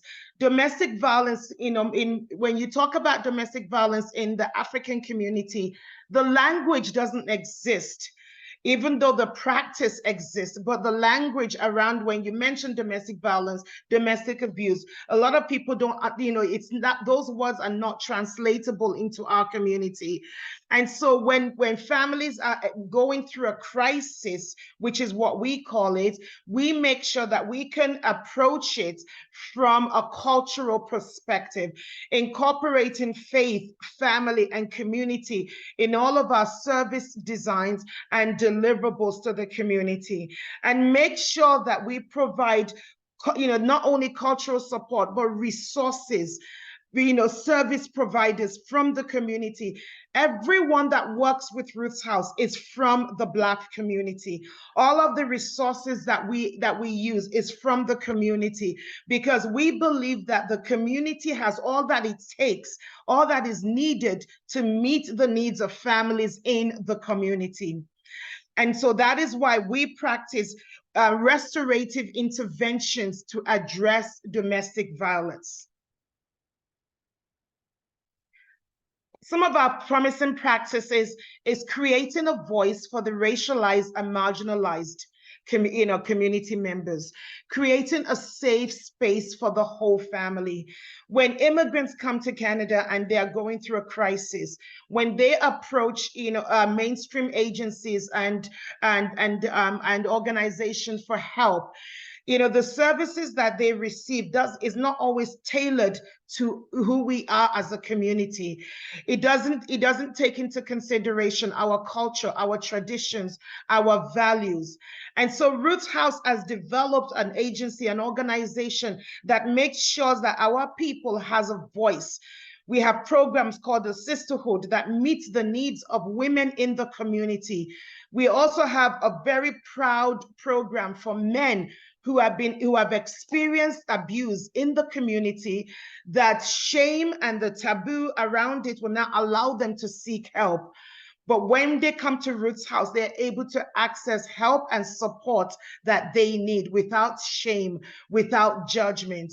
We also have a very strong youth program called Youth with a Voice, to be able to give a voice to young people, children who have been exposed to abuse, who have gone through abuse, to be heard and to be supported in order to not become what they have seen in the home. We're very proud to be rebuilding the village around our people, rebuilding the community support around families who are going through crisis. Because believe it or not, when an immigrant, a newcomer, or a Black family is going through crisis, they're going to look for people that understand them. They're going to look for people that are, who knows what they're going through. And so it's important to rebuild that broken village around our people, so that wherever they turn to, they see help. They see they see people that understand, people that will not judge them for the decisions that they have made, but will stand with them and support them. We also have our education programs that focuses on educating our community members on the root causes of domestic violence and how Canada sees domestic violence. We come from a place where not everything is domestic abuse, but in Canada, a lot of things can be termed domestic abuse. So it's important that our community are educated to understand what domestic violence is, what are the different variations of domestic abuse, and how can we protect our families so that our children are not taken into care and homes are not broken just because we don't have an understanding of what domestic abuse really is. Ruth's House is also very proud to be conducting, research that leads to advocacy on, causes of, on the causes of domestic abuse in our community and how we are addressing it so that we can, now, begin to advocate for policy changes to support our community. We often say to law enforcers, to the police, that one size glove does not fit everybody. You cannot go into a Black home, an immigrant home, the same way that you will go into a Caucasian home. You cannot go into certain communities and try to enforce, certain things. No, there are ways that things are done in our community, and we want to make sure that we advocate, for those methods, for the cultural understanding, for for people to understand that there are ways that domestic violence is addressed in the community without putting families in danger, making sure that everyone is protected, making sure that the victims have a safe place to go, children have a voice to be heard, and everybody has access to support, to community. And we are also very proud to be working with the government of Alberta on the 10-year strategic plan to end gender-based violence in our province. Ruth's House is one of the organizations that is working closely with the government to make sure that our community is heard when the strategic plan is being developed, to make sure that our culture, our traditions, who we are as a people, is taken into consideration and not just marginalized and ignored, but that when policies are being developed, when strategic plans are being designed and implemented, that the immigrants, the newcomers, the Black community's voices are also being heard. Because like I said earlier on, 1 out of 3 in our communities are ending in domestic violence. So we need to be heard. The methods that we're using to address those needs to be taken into consideration as well. Ruth's House is 25 months old. We are a new baby, but yet in the 25 months of being in existence, the numbers that we have, the data that we have has been so, so impactful and so significant that it has, caught the attention of the government of Alberta. It's caught the attention of mainstream agencies, and people have, are constantly calling us and asking us, how are we mitigating the issues that we're having in our communities? So we, in our first year, we received over 200 referrals. We received over 3,500 calls in 300 days. And we were able to house over 40 families, provided 98 programs. In 24 months, those numbers have doubled. As of last week, we received over 7,000 calls in 24 months. From community members, from families, from agencies looking for help for families that are going through crisis in our community. And that is because Ruth's House is proud to say that our focus is on the family and the needs of the family, taking into the consideration the culture that we have, where we come from, who we are as a people, and making sure that we are working collaboratively together as a community to address the issue that we're facing. Like I said before, our organization is built by the community. All of the staff, volunteers, service providers, Everyone is from the community, and all of these, the donations, the work that is being done, the results that we're seeing is because the community came together and said, we want to do something for our community, and we want to break this, this cycle of 1 in 3 that are experiencing domestic violence. Many people come to Canada for a better life, and 1 in 3 of them are ending in broken homes. And so as a community, as an African community, we're rising up and we're saying we're doing something about it, but we're doing it as a village around our people and making sure that anywhere our community turns to for help, they have access to that help right here inside their own home. Thank you. Thank you, Dee. Just amazing and important work. I can hear your passion. As we're coming up on some time, we're just going to go a little bit over time just to be respectful of everyone's time tonight. We do have an email address that's been posted to the webinar chat. So some of this conversation, some of this collaboration, some of these relationships that we're developing tonight, I hope that we can continue to the chat and we can sort of steer people towards the right directions. So I'm going to move on to Anthony Henry, who's a co-founder and president of the Walnut Foundation. Thank you, Dee.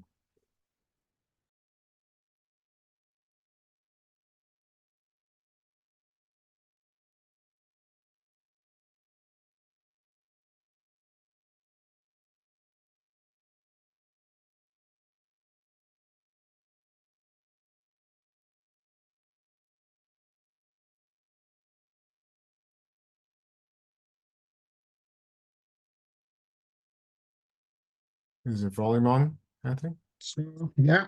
There you go. Okay, awesome. Thank you, Atto, and thanks for having me this evening. 1 second.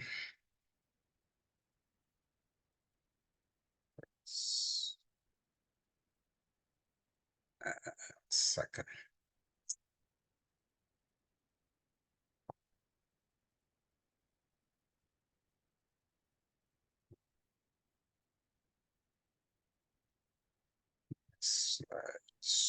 Are you looking for presentation mode? Yes. It's at the bottom right corner besides your there's right, I don't know. It looks like a TV screen. So the bottom right. You're close to it. Just to the left of your cursor.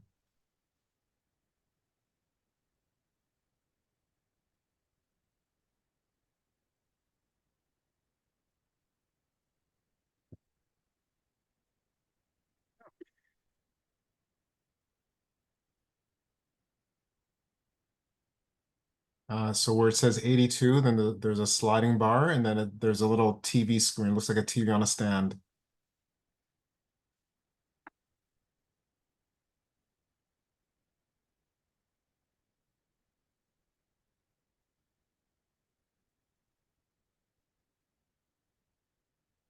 And that's okay to do it in this mode as well. That's fine. Yeah, okay, sorry about that. Okay, so basically, just a little bit about the Walnut Foundation. So we are Men's Health Interest and Prostate Cancer Support Group. I first want to make it clear, I'm not the founder, I'm the president. I'm actually taking over from the 2 gentlemen who started this group, Dr. Winston Isaac and Simon Samuel. So I'm currently president at the Walnut Foundation. So who we are, the Walnut Foundation is a 100% volunteer-run, registered charity organization. Our purpose is to work with the Black community in identifying the needs of Black men in the areas of health and related issues, and to provide a forum for discussion in a comfortable, safe, and supportive environment with a focus on prostate cancer in Black men.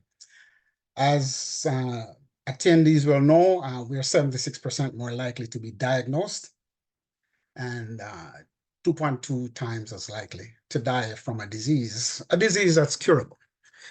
So our mission is to be the leader in men's health support and empower men to be responsible for their health. Our vision is we want to be the source for quality information. We empower Black men to take responsibility for their health.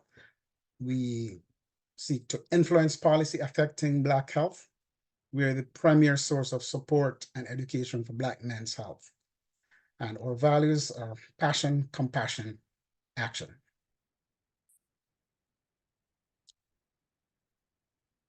Our key contribution to Black men's health basically is increase awareness. And this is done through monthly awareness meetings on all aspects of health that can affect Black men. Our April meeting featured Dr. Sharon Morong on sleep and sleep apnea. We do a lot of church and community presentations on prostate health. So we seek to go where the population we're targeting are, be it church, the barbershop, the sports clubs, or whatever. And we hold an annual conference on prostate health with some of the top experts presenting. This conference attracts attendees from across Canada, the US, Caribbean, and Africa. And for Black History Month, we typically do a symposium on a health topic other than prostate cancer.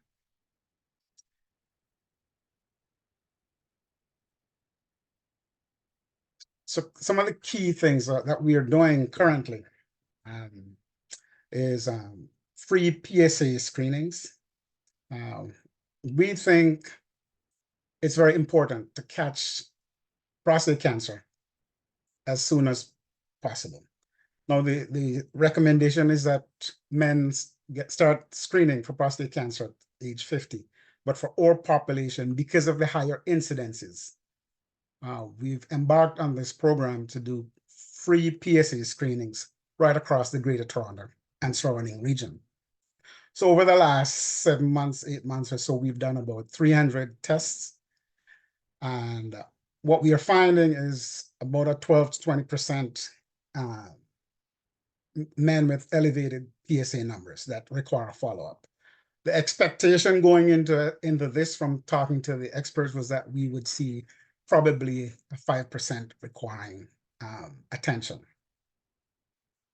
And some of the comments from attendees to some of these screenings, one person said, I attended your clinic at the Jamaican Canadian Center in January. You guys may have saved my life. Another person said, today at age 52, I'm doing my first PSA blood test. Just want you to know that the standard of care says men should start screening at 50. So we see a lot of these kinds of issues. Another person said, I had to come and take advantage of the screening because I do not have a family doctor. We also are looking at dealing with this issue through research. So we are involved in a number of research collaborations. The one that's completed, looking at prostate cancer incidences among immigrant men in Ontario. You may note that we did immigrant men in Ontario as opposed to, because the data for Black men doesn't exist. And this is a serious issue. Our partner in this was Dr. Aisha Lafters, which I think a lot of you would be familiar with her. And the next research project is looking at Black men and genetics. And this is being done with UHM Princess Margaret. And the lead on that, this one is Dr. Nia Fleshman from Princess Margaret Cancer Center. Other research projects are looking at improving prostate cancer care for Black men in Canada. This one is being done with Dr. Aisha Lafters. This one is ongoing, and we're looking for participants for that one. Another one is looking at optimizing virtual cancer care, a realist evaluation. This is with Dr. Jackie Bender. And then finally, the last project is looking at cancers in general and what the experiences of racialized population is like.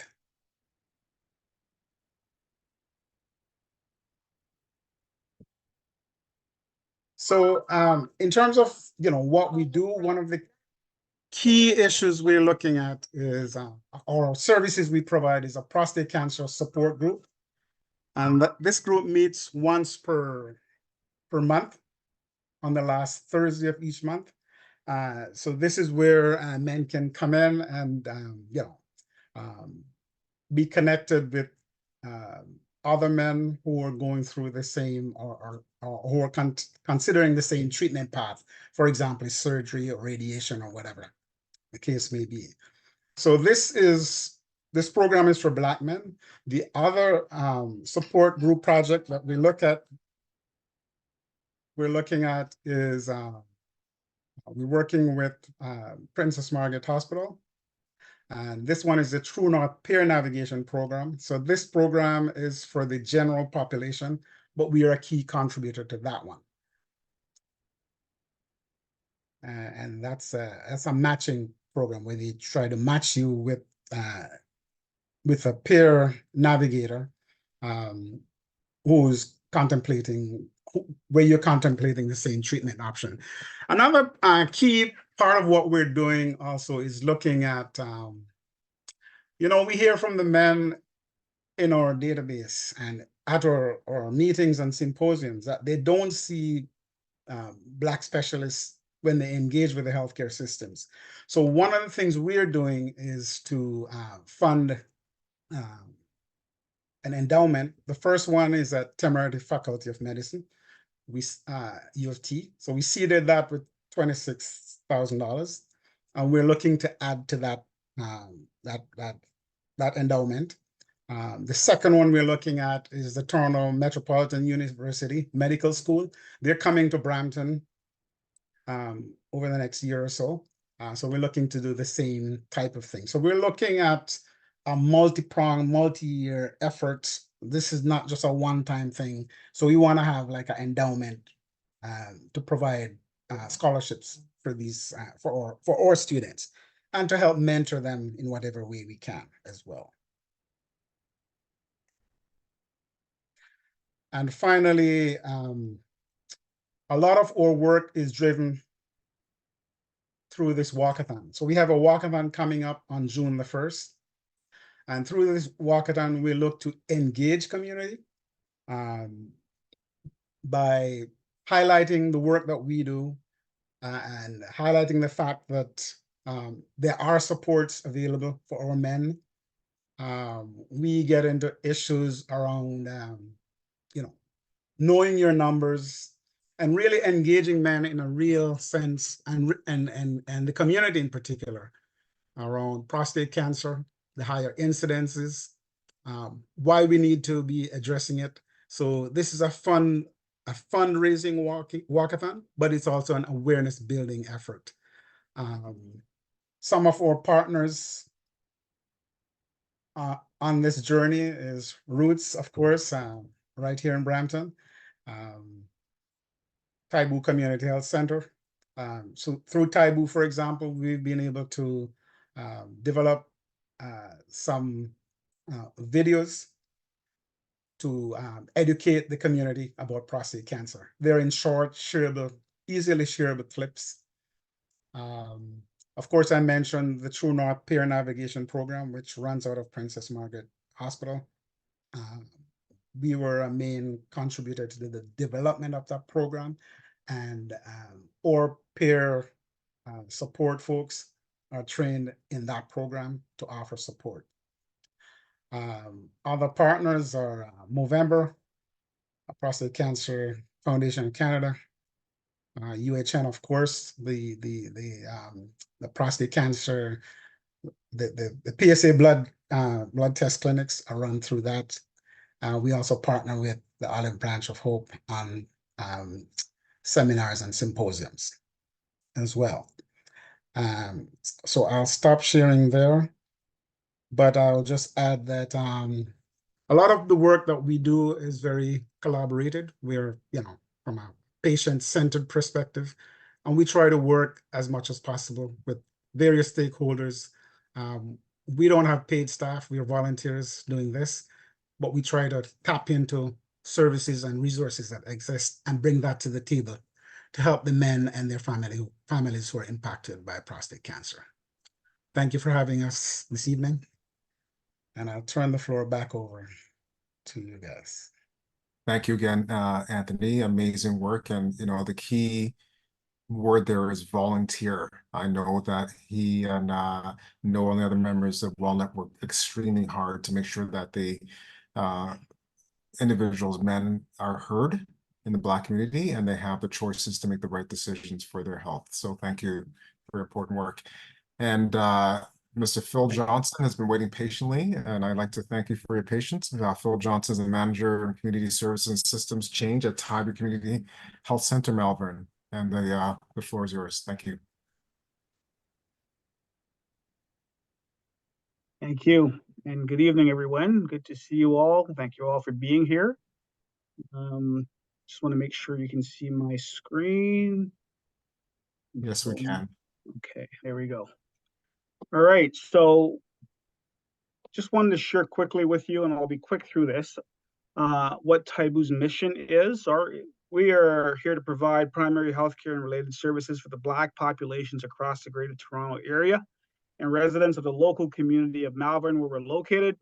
Recognizing that systemic oppression has fostered conditions of ill health with Black communities, we strive to deliver these services through intersectional, equity-based, and culturally affirming practices which promote holistic wellness, health education, and prevention.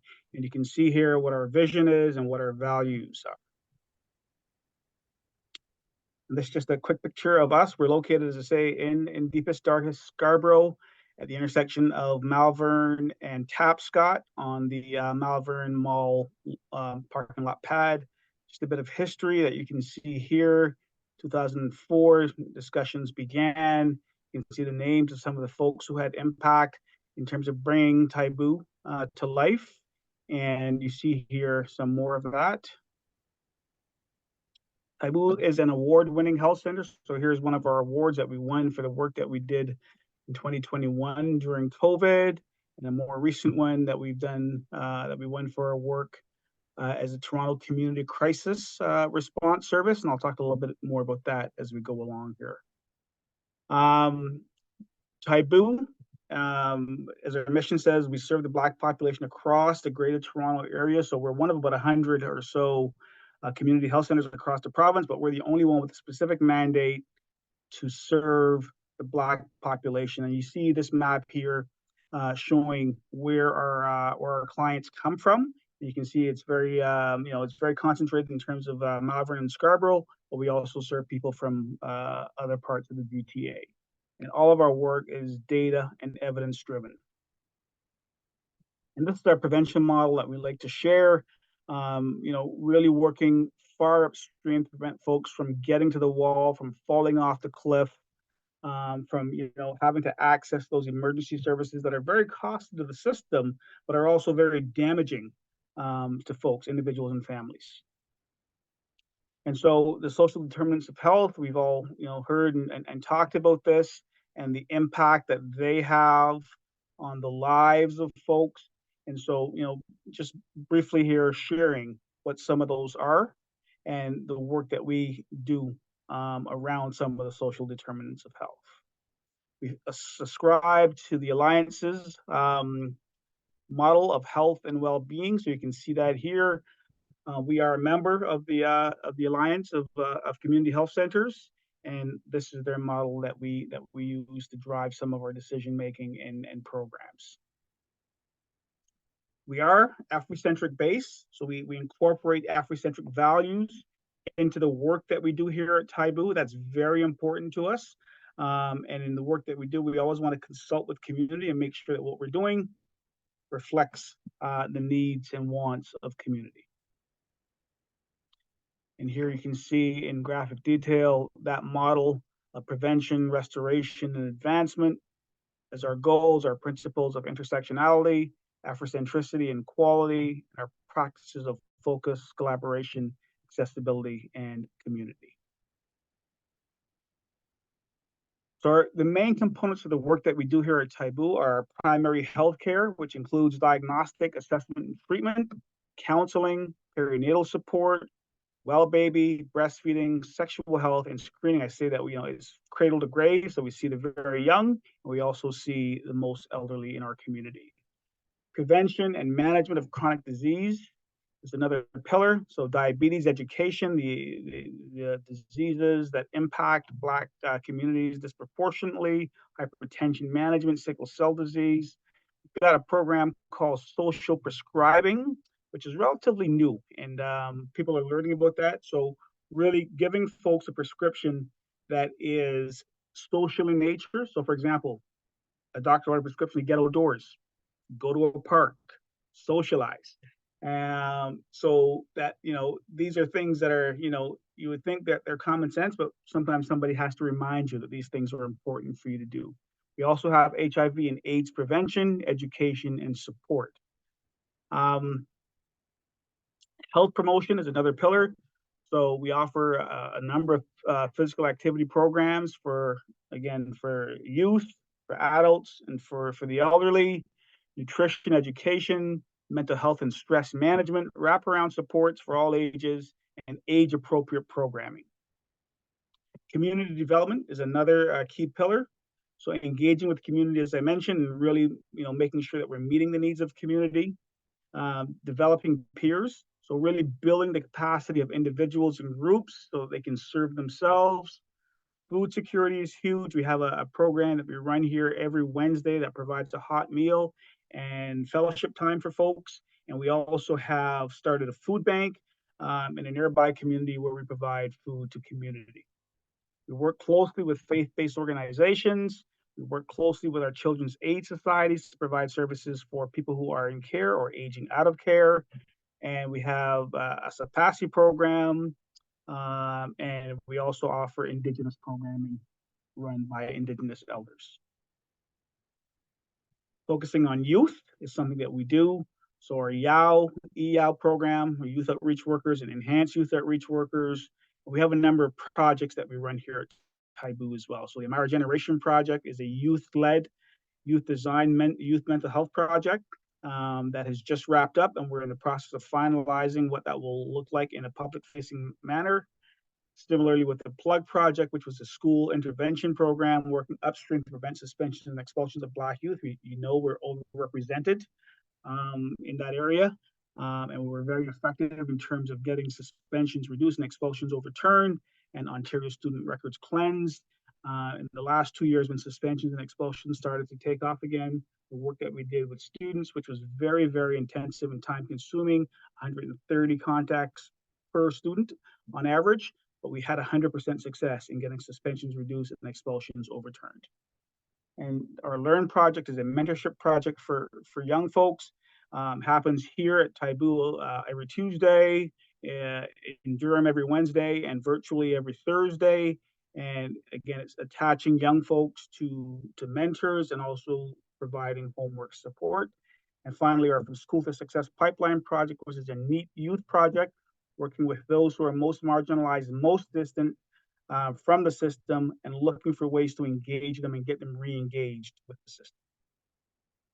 We are a Francophone certified organization, so we provide services in both official languages, and we're able to do that because we have staff who are bilingual.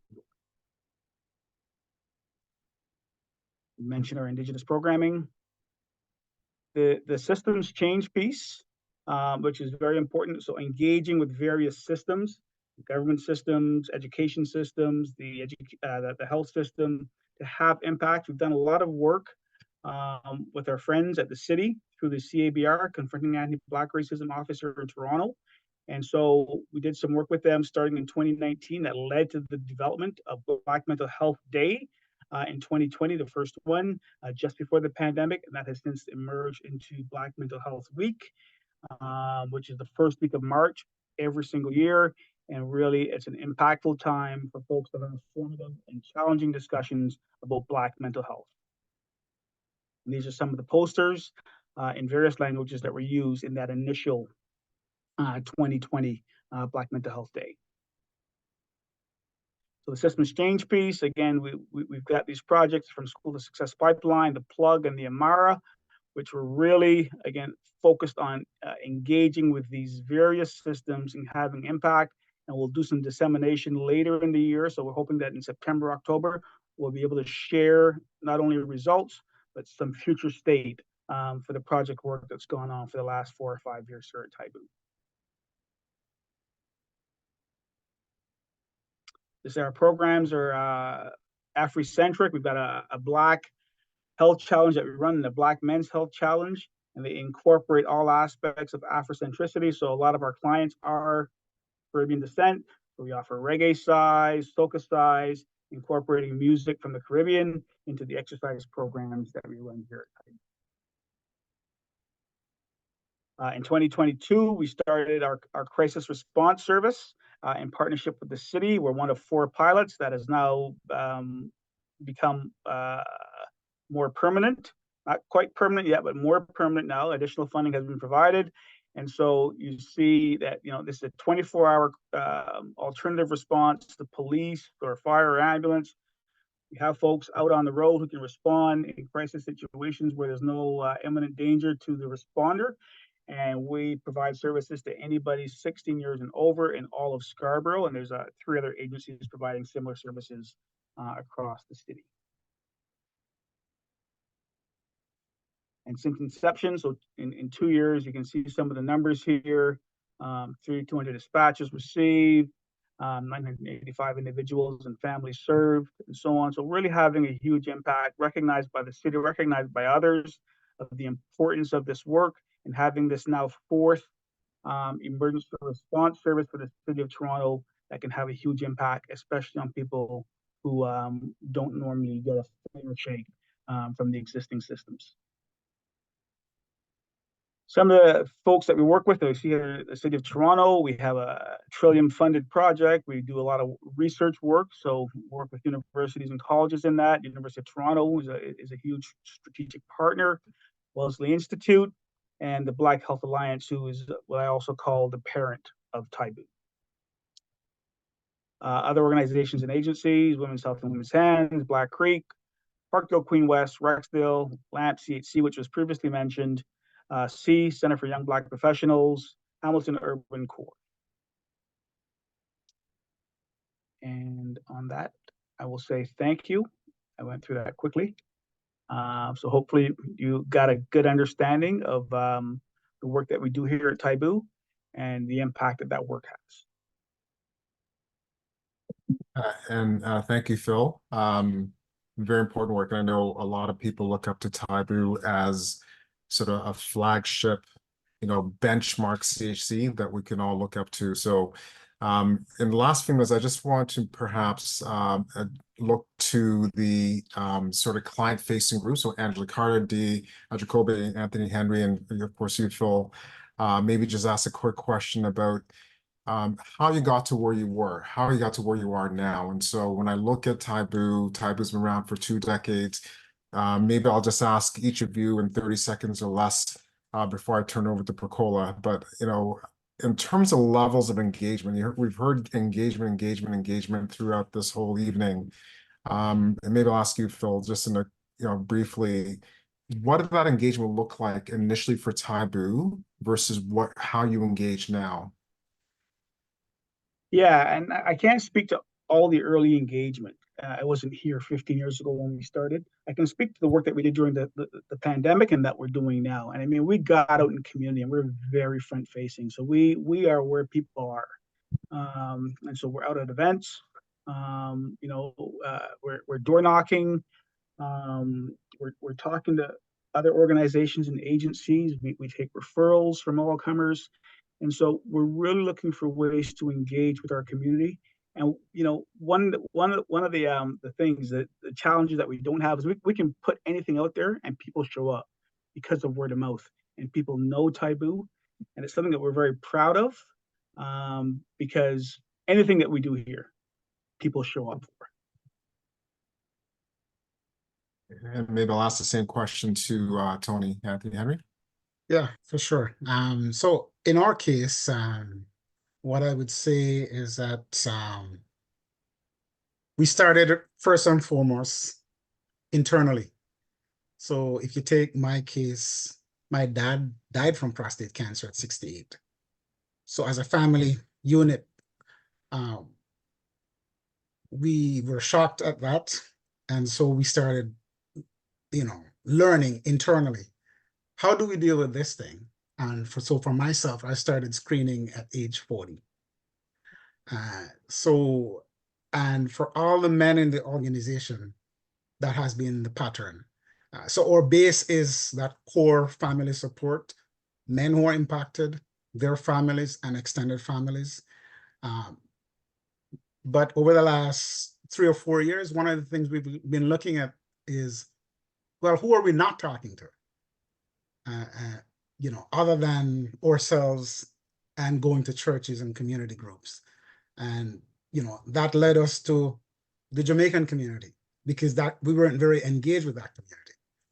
And so one of the things we did was 2 years ago was to have Roy Williams, who's a former president of the JCA, as the face of our walkathon to try to engage that community. So further afield, we're looking at, other areas, the sports groups. We're looking at the West African community. So we're looking out now. We are in that path where we're looking out and trying to see who we're not talking to, who we need to be engaging. So that's basically how I'd answer that. Okay, and Dee, same question to you in 30 seconds less. Yes, I believe, what Anthony said is actually quite true, really getting out there and just engaging the community and making sure that they are the face of the organization and that they are also the voice of the community, of the organization for us. So one of the things that we did when we started was we reached out to all of the elders around us from different communities, and we went to them, presented the idea, the issues that we were seeing, the statistics, and just got their buy-in and got them to be the champions of it. Okay, Angela?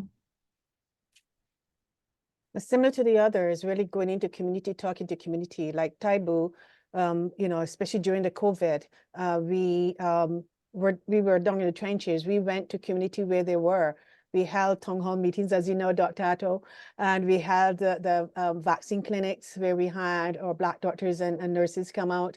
We made sure we did things for the community and with the community, and having their buy-in. And we had to push back sometimes at the officials to tell them, this is the best way of doing it. And they listened, and we were able to do that. But community is so important. You have to get the community. And then we took advantage of what we were seeing, and with the focus on the Black community and anti-Black racism, we said, hey, listen, we need to go and get this thing right now. Let us get a proposal.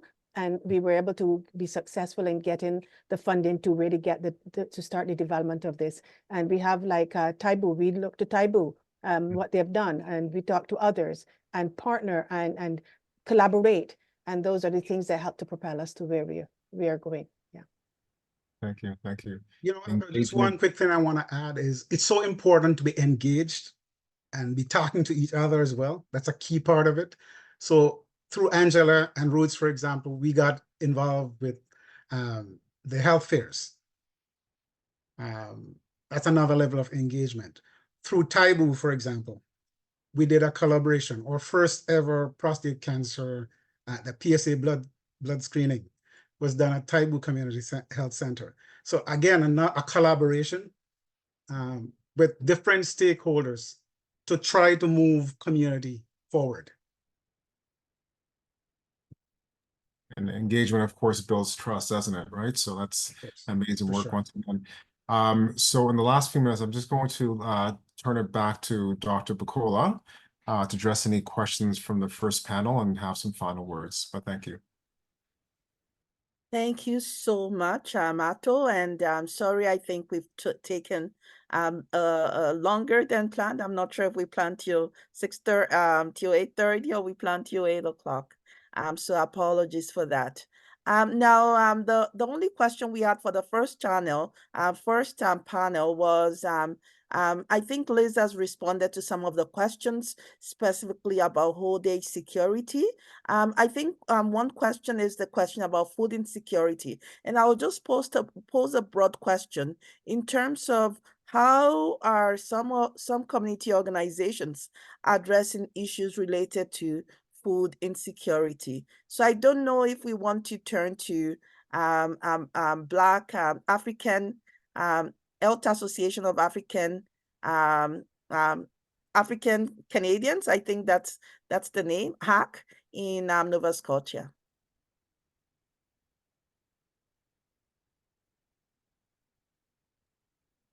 Reverend. Yes, Reverend. Yes. Reverend, you're muted. Yeah. Okay, sorry. Yes, as I had mentioned in our community about a year ago, we created the Preston Area Food Network, which consists of community-based food banks that we don't call food banks, keeping in mind the dignity and the stigma that is attached to food banks. We didn't want it to be like that. So we sat at the table and we said, what should this look like? And so we felt that it needed to be respectful, it needed to be part of our community, and we needed to have the community have the say in how it's run and who is in there. So it has caught on very well because of the way we approached it.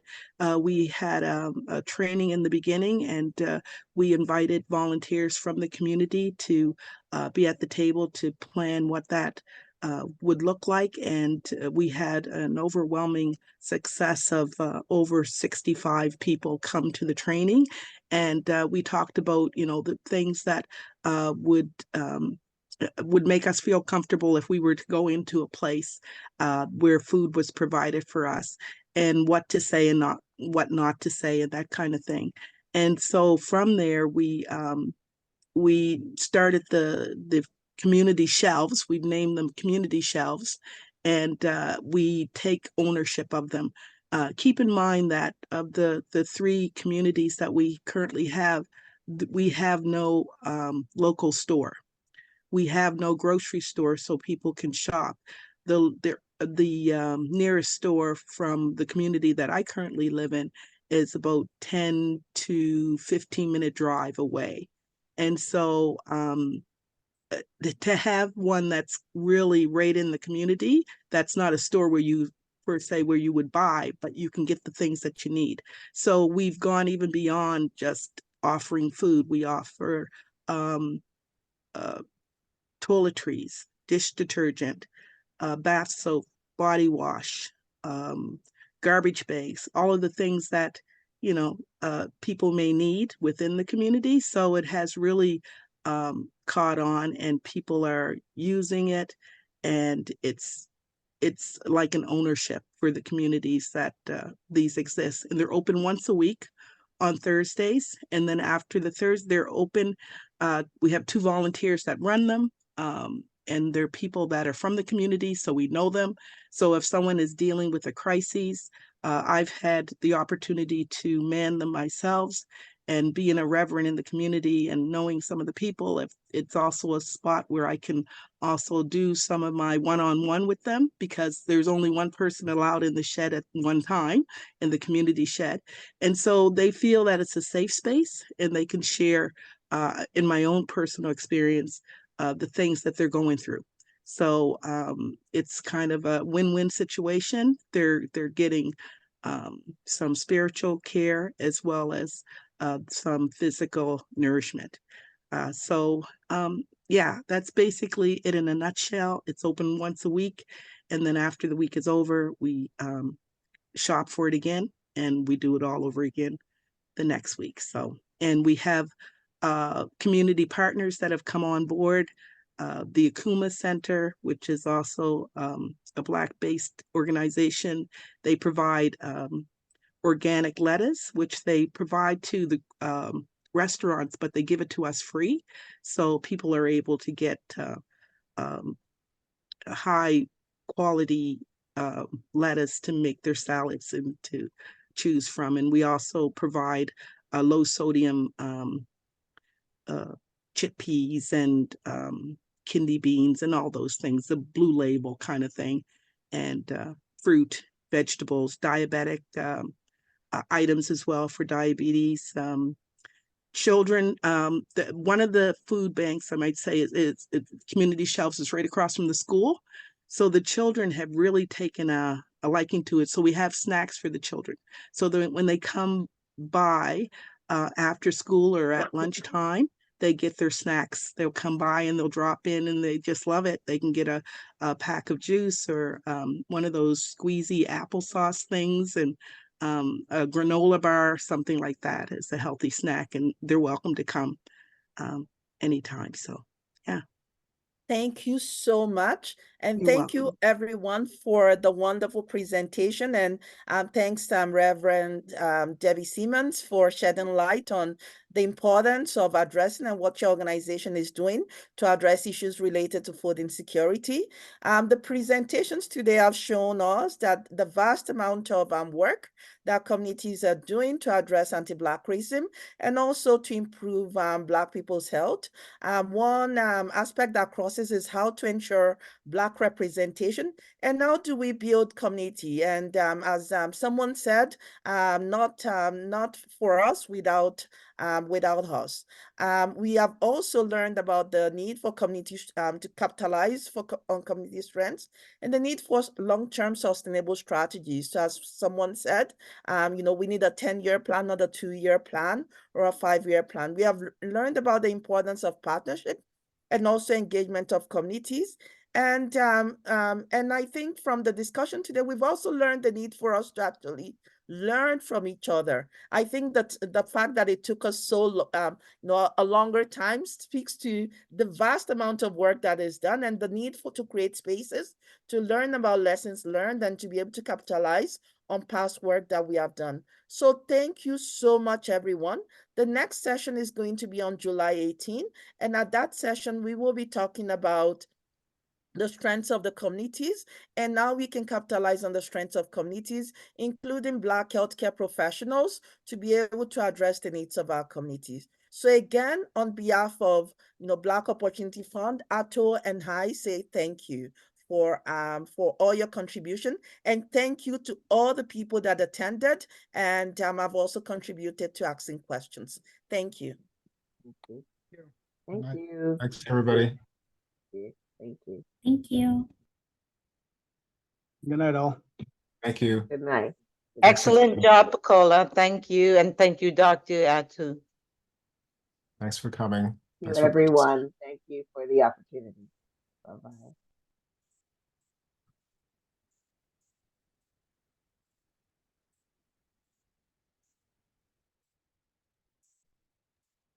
Okay, Nia, do you want to press stop so that it can save on the BOF drive?